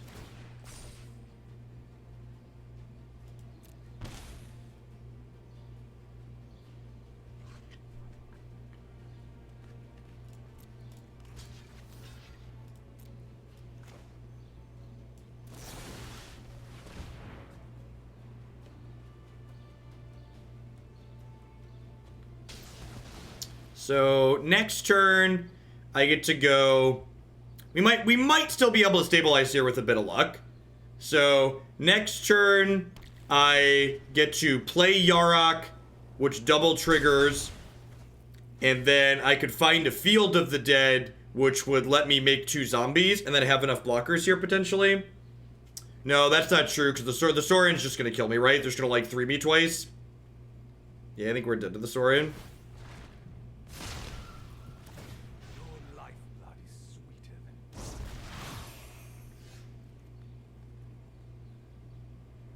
Alright, I mean, that puts us in solidly not dead yet territory, right? Yeah, they did, I agree. They kind of just did exactly what their deck wanted to do, right? I guess they technically didn't have, like, a 5-drop to put into play with Sorin. But outside of having a 5-drop to put into play with Sorin, they kind of did everything their deck wants to do.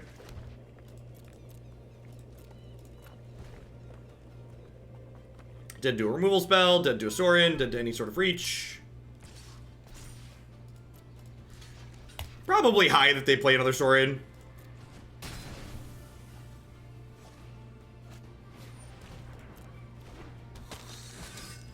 So I need to draw Field of the Dead here.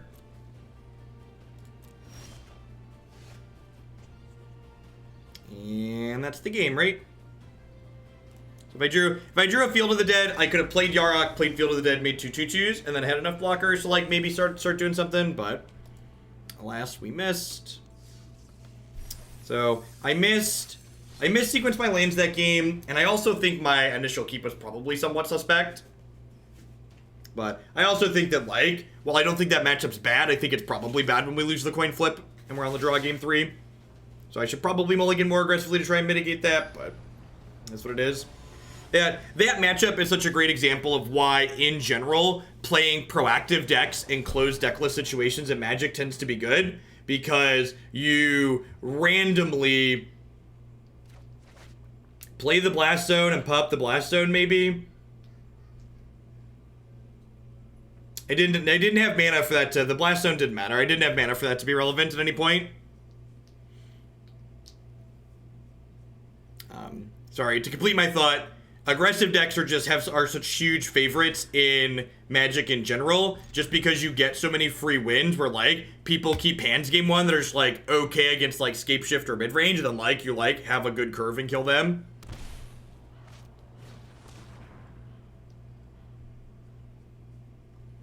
I think playing an archetype centered around spending a bunch of resources to put a big thing into play that then just gets bounced to your hand by Teferi is probably a bad thing to be doing.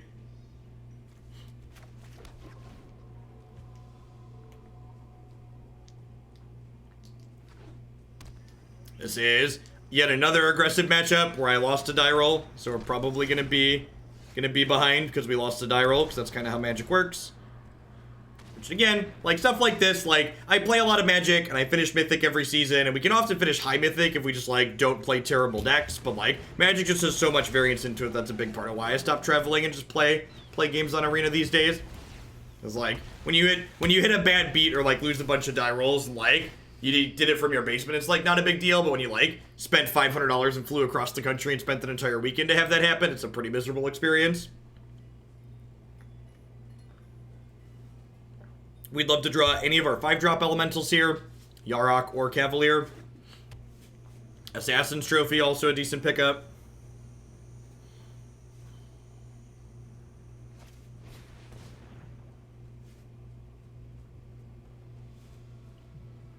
We're just gonna go to 12 on this attack. Hopefully they don't add another threat to the board this turn. If they like deploy a second Rotting Registrar, we're gonna be in a bit of trouble here.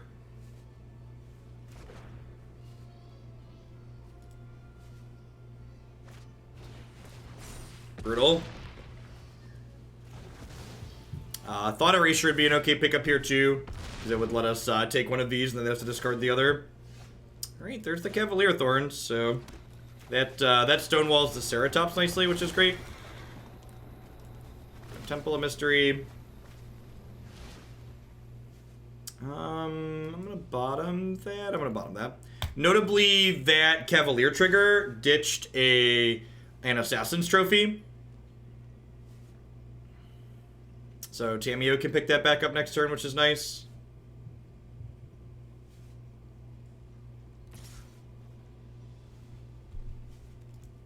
What else went in there? Another Cavalier.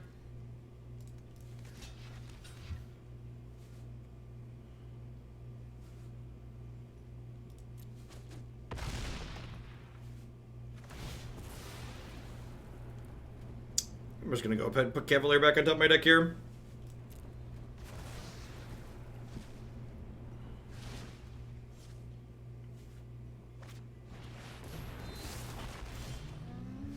So we play this, make a 2/2. We play this, we pick up Assassin's Trophy. Let us have a storied battle worth retelling. The storied past holds our future. We let them discard their card for the turn. We're gonna go ahead and trophy this now to keep them off of casting Galta if they draw it. We are en route to stabilization here. I concur.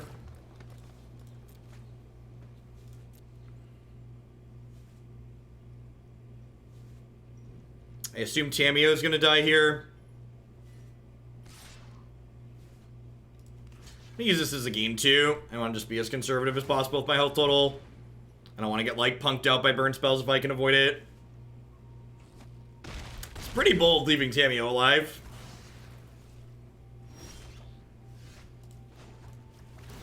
I name Yarok here, I think. Aid your research. Play Field of the Dead first. That way we have 2 fields when we play this Cavalier. And now, like, now we're getting to a point where, like, even if they Galta us, we're still fine through a Galta. Like 1 turn away from being fine through a Galta.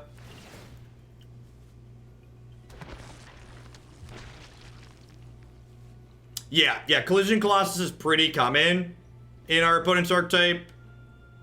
Yeah, we were on the draw this game and our opponent had turn 3 Raptor. Or turn 3 Rotting.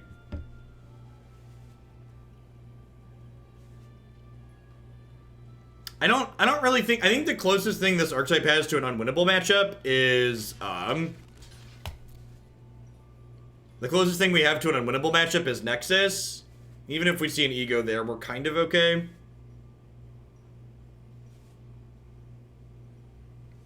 I think Golos is much worse than both Yarok and Cavalier. And I don't think I want a 9th 5-drop.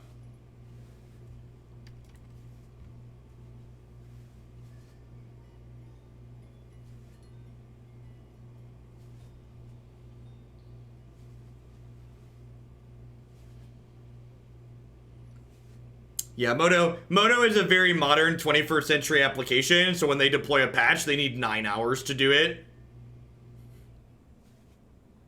So, for people that are newer to Magic, when you hear me say things like every patch brings Arena closer to the Magic Online experience, that's not a compliment.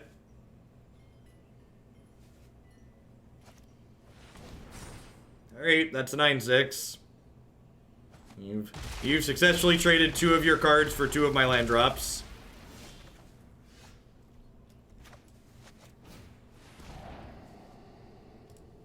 Nice. Nice. To grab that Ripjaw Raptor. Oh, jeez, there's another Cavalier in my bin. What if I told you I just wanted this Cavalier?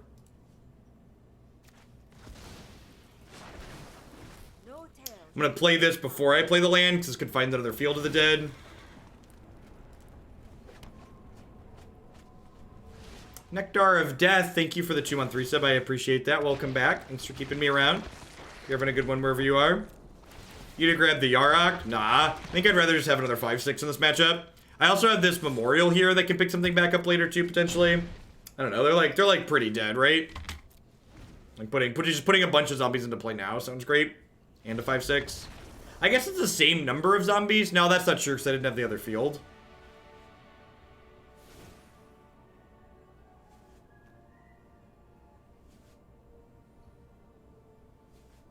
I don't know that I understand your question, Captain Magar. So Disfigure and Arboreal Grazer are both pretty mediocre here. I also think Nexus of Fate tends to be a little bit bad, and I don't mind bringing in a couple of Shifting Ceratops just as a blocker for their Shifting Ceratops. The Nerduct, thank you for the brand new Prime support. There's a lot of great people making a lot of great stuff on Twitch right now. Thanks for supporting mine this month with that. I think this is fine. It could also be that, like, leaving in a couple of Witch Figures is fine. Just because it does kill their 1/2/2 drop, and it, like, is a combat trick. I don't know, that could go either way. Let's leave a couple of Witch Figures in and see how it can... Nah, I'm gonna leave the Ceratops. Ceratops is nice because, like, once we're stabilizing it can kill them.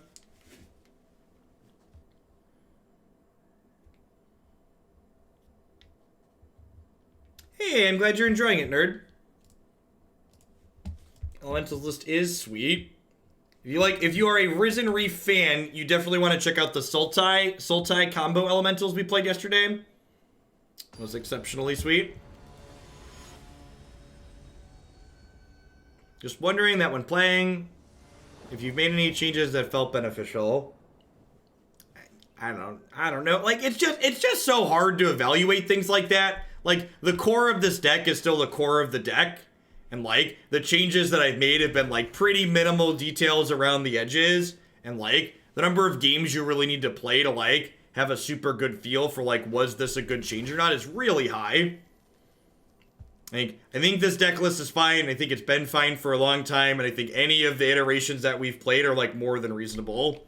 I don't feel like I've made any changes that are strict upgrades, if that makes sense.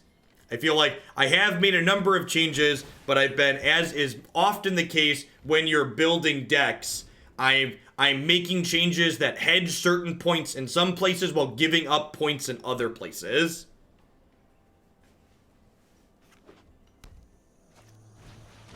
So I don't feel like I've discovered some, like, big secret and broken things wide open, if that's, like, the question. That's, like, I feel like that's the question people are, like, usually trying to ask. They're like, well, did we break it, Jeff? How did we break it? Why is it broken? And, like, the answer is that, like, most of the time that's just not the case in reasonable formats.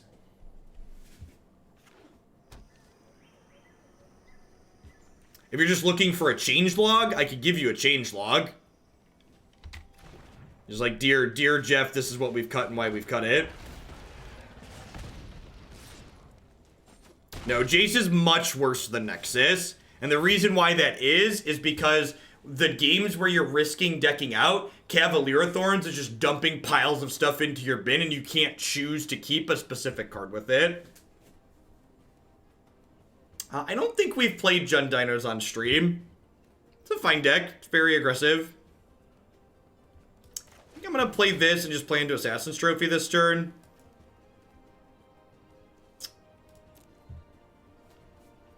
Chayapta! Thank you for the 5 months of support there. I appreciate that. Welcome back. Thanks for keeping me around.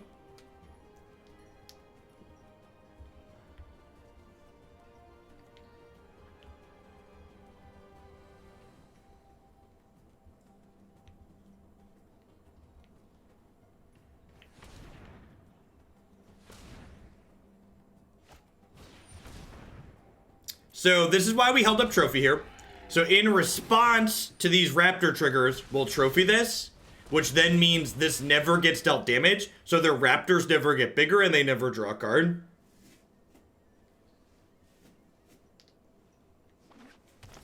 Can you tell me a deck that you feel struggles with Field of the Dead? And I will break down what cards that I think are reasonable for that deck to be playing. I have a sideboard guide for this specific deck that went up on Cool Stuff Inc. last week. But in general, I don't write sideboard guides for everything that I play, no. I think I want a Rejuvenator this turn and just, like, get a 5-drop going next turn.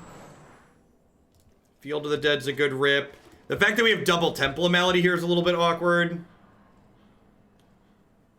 Double Raptor actually keeps them off of playing some things, which is nice. I'm blocking here, so we're not dead to Collision Colossus.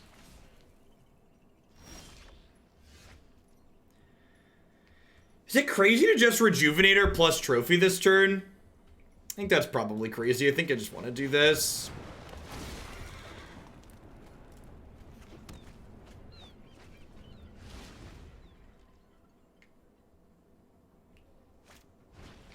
This does leave us dead to Regisaur Alpha. Or just double Dino here. Yeah, it's very possible I should have done this plus this turn.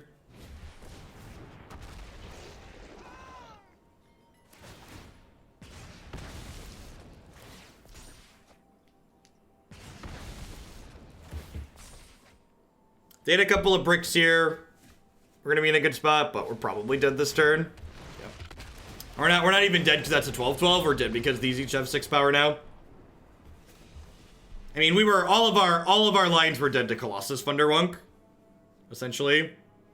I guess we're holding up Trophy. There's sequences where they don't. We're dead to Colossus Dino though. Yeah, Alpha dies because it's a 4/4, but it makes both of their 2/3s have 6 power Orinel, and I'm at 6 with 1 blocker. So two triggers on each of the Raptors killed us there. So I think I should have played the 3-drop and held up Trophy there. The Galta wasn't BM. They had to play the Galta to kill us. If you actually look at the board state.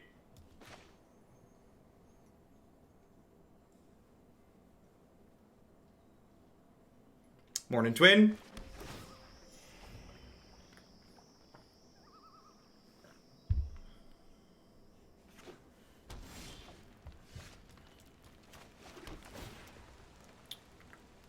I think I'm going to keep that. I think on the play, just like 1 trophy into Yarok, into Cavalier is probably okay.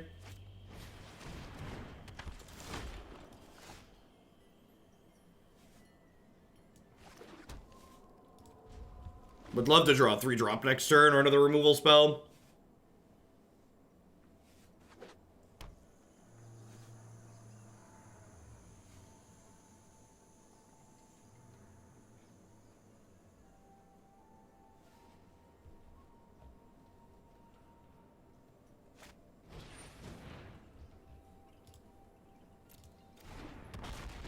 What are my thoughts on Flash? I think the Flash deck tends to be very low power level in general and not particularly good. I think if I were to play the Flash archetype, it would likely be the Soul type variation, so I could have actual removal in my deck. Now, if they have a Veil of Summer here, we're probably just dead. Alright, didn't get Veil of Summered.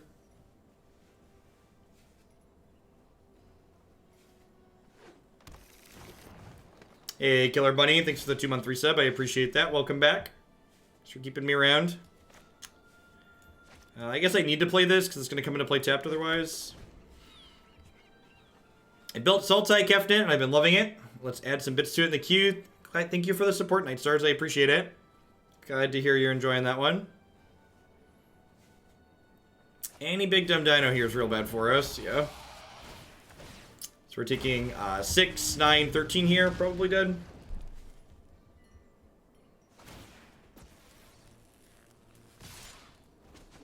I don't know, like, Disfigure wouldn't just be for this. Disfigure is also reasonable in the face of, what's the word that I'm searching for? It's also reasonable in the face of, like, this thing doing 2 damage to things. I assume we're dead here. They have to have, like, 5 lands in their hand to not kill us. So we're gonna get, like, fried or something.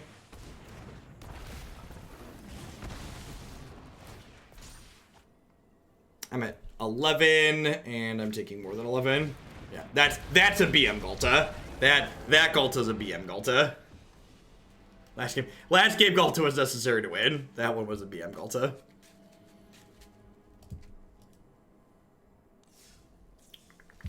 Alright, let's try one more. Maybe I should stop before I tilt off and decide to play something else different this weekend. Just register Black Red Aristocrats in 4-2. Regardless, the important thing to keep in mind, especially if you're someone playing in the event this weekend, is that regardless of which deck you play and how much you practice and how well you play in the tournament on Saturday, you are incredibly unlikely to do anything other than fail and lose. The tournament on Saturday requires you to go 10-1, which is an absurd, incredible win rate. And you are never going to get to in Magic the Gathering without cheating in paper, and you can't cheat in digital. That's not how that works, Pokemon nerd. Not even close. Yeah, you have to go 10-1 on Saturday, and you don't even make the thing by going 10-1. You have to go 10-1 to make the day 2 cut. And then if you make the day 2 cut, you then have to go like 5-1 or 6-1 on day 2. I don't remember. It's 1 and 2. I think it might be 5-1. It isn't very pretty, to say the least. I would love a Yarok. Good morning, oldest son. What's up? You wanna say hi? Daddy, stop my children. What's up? I want Daddy. I don't want Daddy to eat. Dad's working right now. I want to put Daddy call my minute. You need to go upstairs with mommy. It's almost time to go. I love you, buddy. I can't go. You can go to school. I'm too hungry.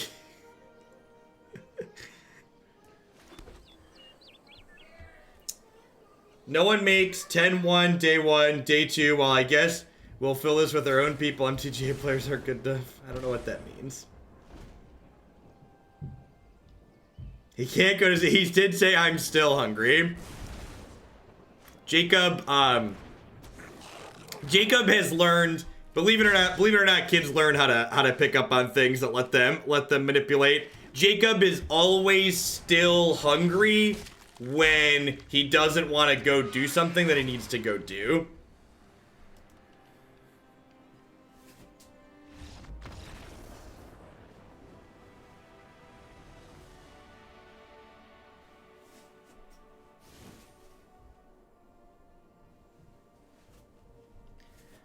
So to make the event, you have to go 15 and 2 at worst. So you could theoretically do worse than that, because technically if enough people don't 10-1, people with worse records than that get to day 2, but there's no guarantees, basically.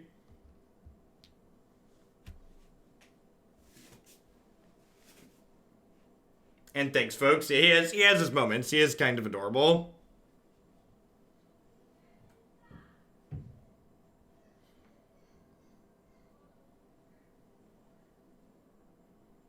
It's not 1800 actually, Twin. They have to winnow down a field of up to 6,000. So the reason why 10-1 is the cut to guarantee day 2, day 1 is because there's theoretically 6,000 people playing on Saturday. Because there were 3 months of 2,000 people qualifying.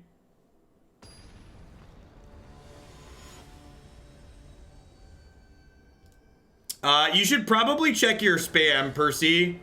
Because I think I have 2 different decks that I sent you emails on.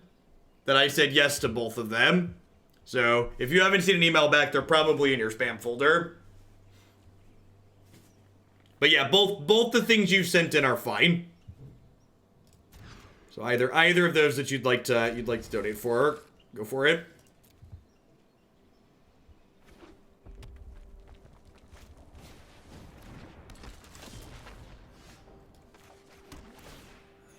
So it's just luck, the Luck Olympics to get into high-end Magic these days, or you need to know someone at Wizards of the Coast and be friends with the people who pick the folks for the discretionary slots. Just like most things in life, who you know is gonna get you way farther than just like being good and doing the right things.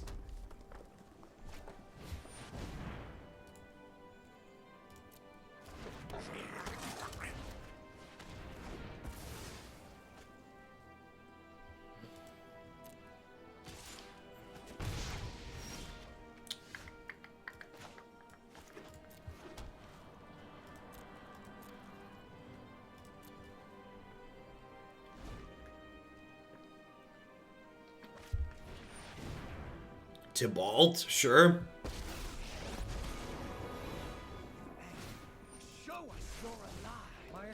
Less variance in Bat Path. That's not strictly true. I think anyone who thinks like all of the success that they've had in life is because of their hard work and decisions only is probably pretty blind to whatever amount of privileges have been afforded to them.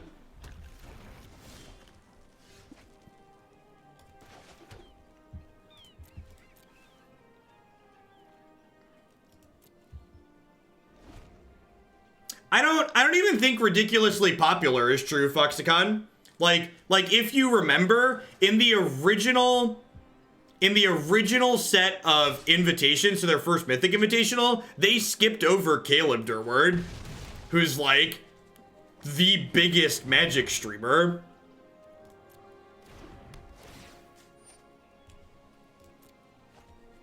They only added him in after the fact because people complained. Like he's super neutral. It definitely wasn't based on metrics.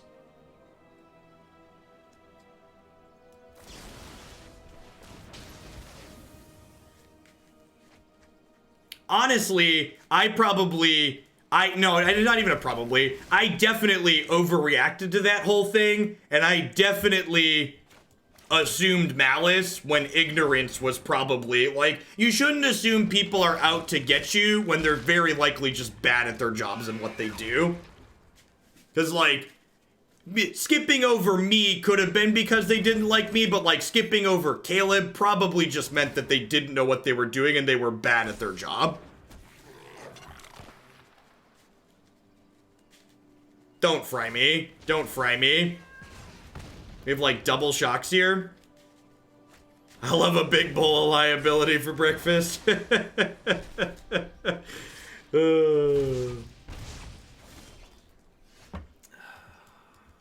think I'm just supposed to do this again.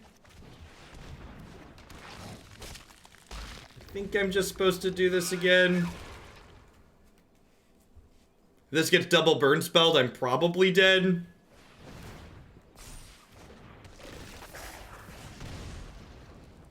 Yeah, I agree, Stu. I mean, in general, that's probably a good plan. I don't think I can take 6 here. I think I have to trade these.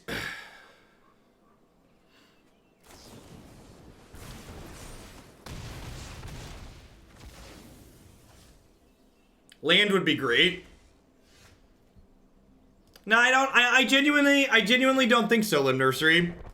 I think there's a good chance that they just, like, they just, like, had someone picking their friends rather than being based on metrics or picking people that they liked.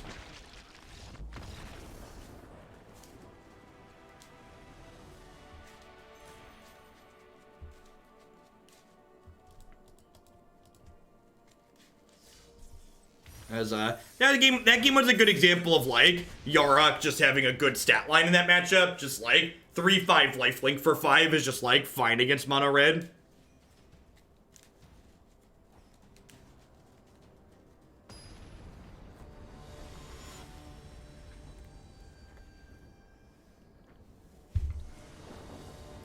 Could they not burn you out with good top decks? Maybe.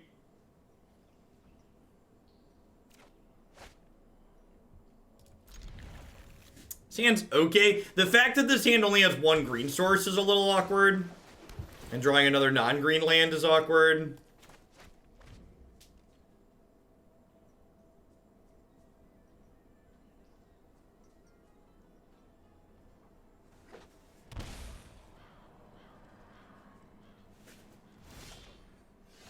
Hey, thanks for the support, Percy. I assume that's for one of the 2 decks you sent in. Or both. I guess it was 20. Where's my dashboard? For blue-green Cavalier quasi-duplicate. Sounds good. I think there's a chance that's actually up tomorrow. That'll probably be up tomorrow or Friday. The turnaround on standard queue right now is really quick because we're playing a lot of it. It's not too full.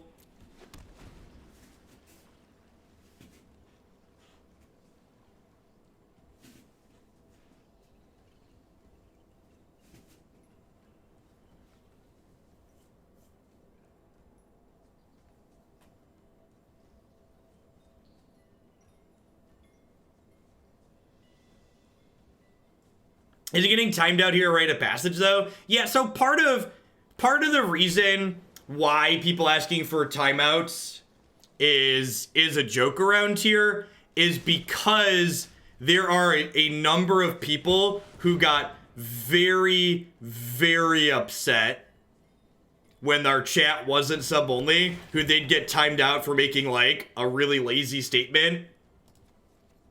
And they would. Some people have such a wonderfully cozy life that not being able to type in a Twitch chat for 10 minutes is like a big cruel thing to them. And they feel like their rights have been violated as a human for them to have experienced that.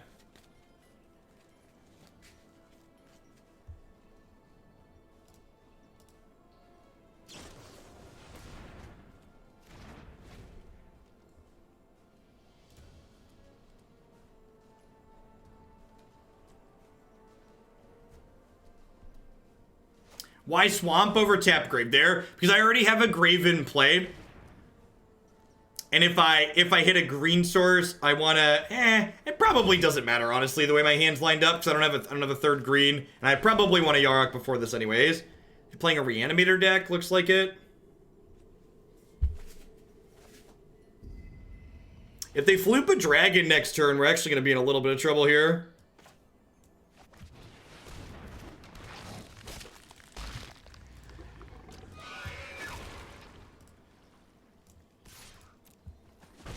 Honestly, that's the biggest upside from going sub only is I didn't mind the faster rate of chat that much, but like not having to deal with the blowback from people getting upset that they got timed out for asking a lazy question is just like it's wonderful.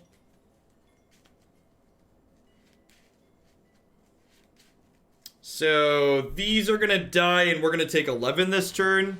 Oh, they don't have it? Sweet. I miss timing out people who didn't like it, though. It's rough out here. Oh, we're hoping to hit an untapped green source here. I know I noted this somewhere.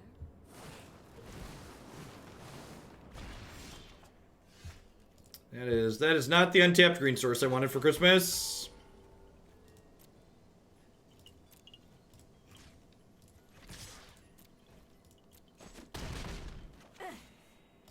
Could use some manners.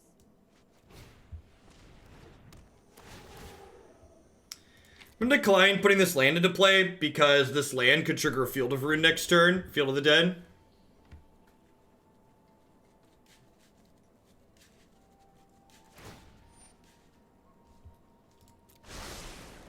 Seek and find.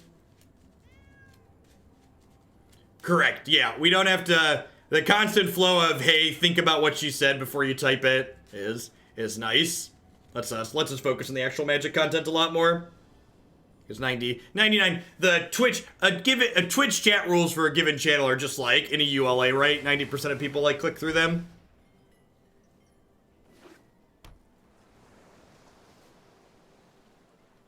Yeah, correct. Yeah, if someone wants the long con of, like, paying me $60 and waiting a year to, like, abuse their mod privileges for half a second, it takes me, like, 5 minutes to undo what they did and then ban them. Like, all right, I'll do 5 minutes of unmessing up what you did for $60. Sounds great. This thing doesn't trample, right? Yeah, so opponent messed up there a little bit. They definitely should have killed my reach creature here, because it lets me gain 7. Jeff is on to me.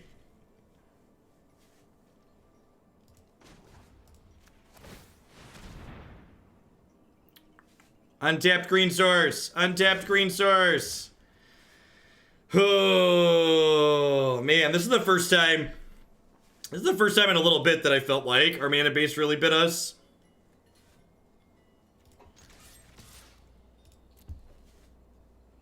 They have a removal spell here.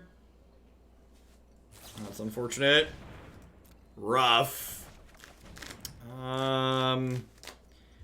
Yeah, I think we're just supposed to replay this.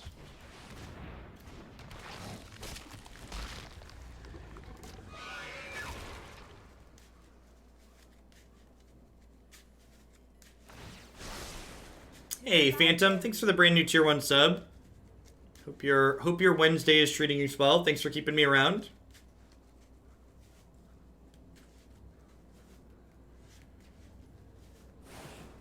So, I don't think I really want to play... They named Thought Erasure? That's brutal. I don't think I really want to play the Cavalier without Yarok in play anyways. So I think replaying the Yarok and just hoping to rip the resource naturally makes the most sense.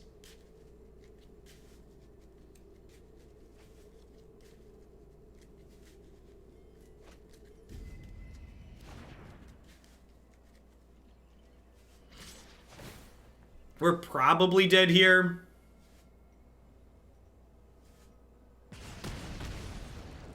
Going down to 9. I guess I have Assassin's Trophy, right? Although if I hit Trophy, they could probably just redo this.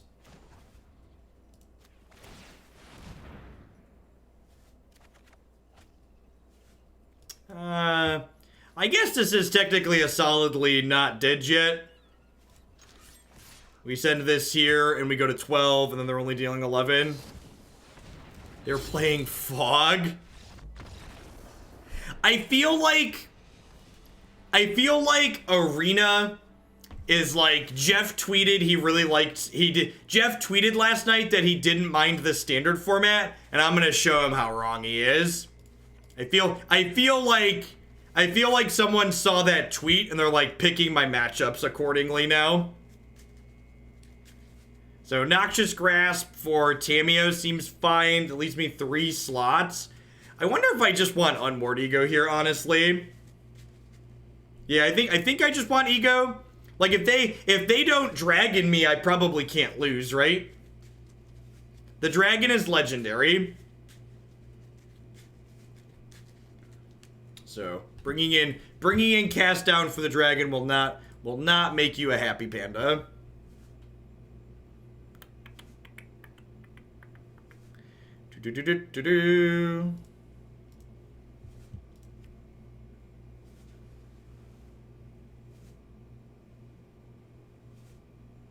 Well, they have Blood for Bones, and they have the 5-mana Reanimate spell. How many matches am I planning to play with this? This is going to be the last one. We've been going on this one for over 2 hours, and I do want to get through a variety of stuff today. We do still have a deck queue. We're going to play this tomorrow and Friday, though, as well, so... We'll get in 2 more sets before the weekend. Sure.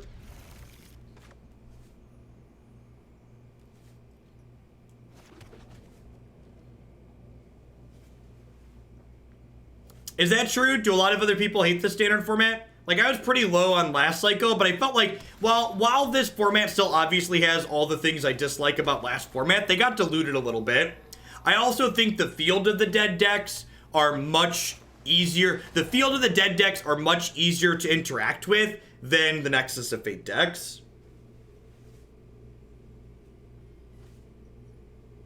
That's sad. I wanted my Reefer. Why do you fear the Reefer, opponent? What did he do to you?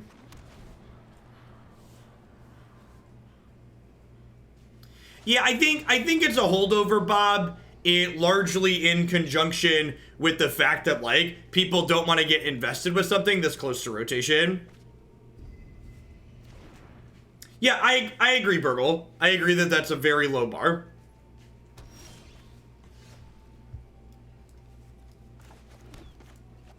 I think part of the boring comment is largely, God, what's this card called? Is it Drakuseth? In paper, you just say the dragon, right? It's like Draku something. Maw of Flames, is that it? Cast a lot of terrible cards. Yeah, that's it.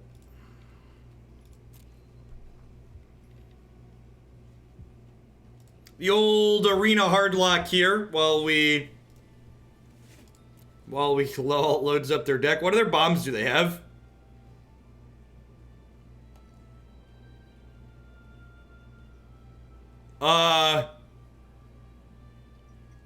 Why didn't they just concede? All right, well, we're boarded in the 4th ego next game. They actually have nothing other than Drakuseth. Welcome to Thunderdome. Enjoy your stay.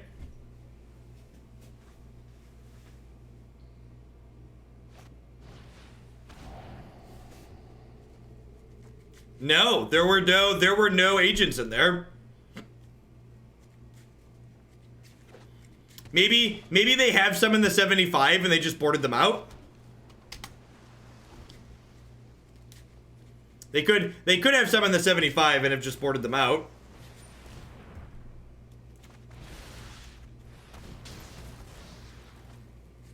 They will win with the heart of the cards. Yeah, I'm gonna make a couple of 2/2s and then attack. Seems like a solid game plan. And actually, God, I should have taken a bit. There weren't any Blood for Bones in their deck either, right? So do I just name Bond of Revival next game? Because I bet they have threats to diversify into. But this was their only reanimate. No, did they have the Surveil one? They might have had the Surveil one. I should have looked closer. I think they had the Surveil one.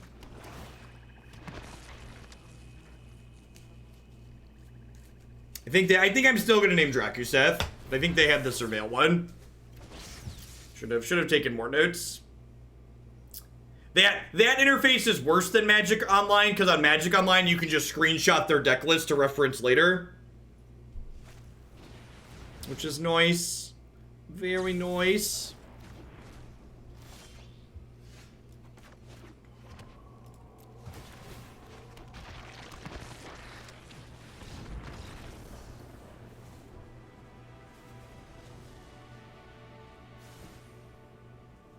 Yes, it also doesn't close as soon as you click the 4th thing. All right, I'm bringing in the 4th ego. What am I cutting here? Field Blast Zone's probably not useful here. Because I added a 30th land, I've been boarding a land out in these games now. I think cutting a land now that we're on 30 lands is fine.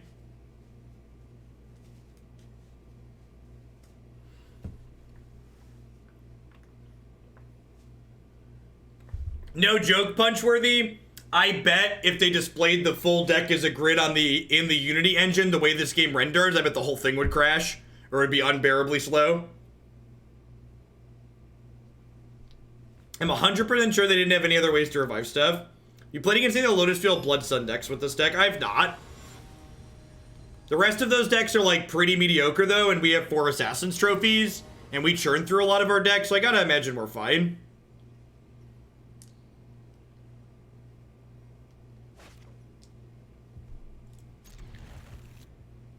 Yeah, every update makes Arena less stable and more laggy.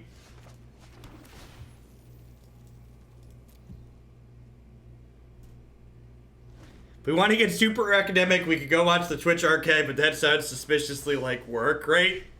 Ain't nobody got time to do work, chat.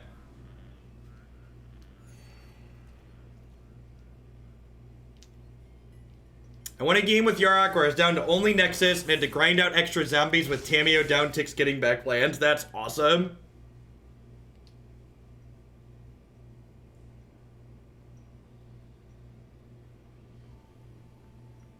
They have a counter up for ego, they have a counter up for ego. There's no fear in this dojo, okay?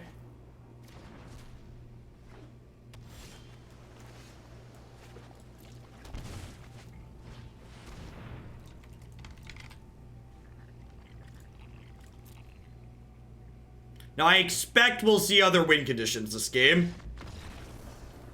Or not. Or you're just playing your deck in Unmoored Ego, the format, and you don't have any other win conditions. Got it? Got it good. Listen, all I'm gonna say is, in healthy, reasonable formats, Unmoored Ego is completely unplayable, and Unmoored Ego is very playable in this format. Yeah, I don't know. I think this is fine. I think I'm leaning towards Thought Erasure. I think the 30th land as Memorial of Folly felt pretty reasonable overall. I think after playing against Nexus today, I want 4 Unmoored Egos in this deck, because I think if we Unmoored Ego the Nexuses out of the Nexus of Fate deck, we can beat their Nissas and their Biogenic Oozes and their Hydrate Crisis and stuff like that. So I'm going to play 4 of these as just a Hail Mary for that matchup, I think. Yeah, I think, Bob, this deck goes so big with Field of the Dead that we can beat all of their backup plans if we take their Nexus out, is how this ends up lining up a lot of the time.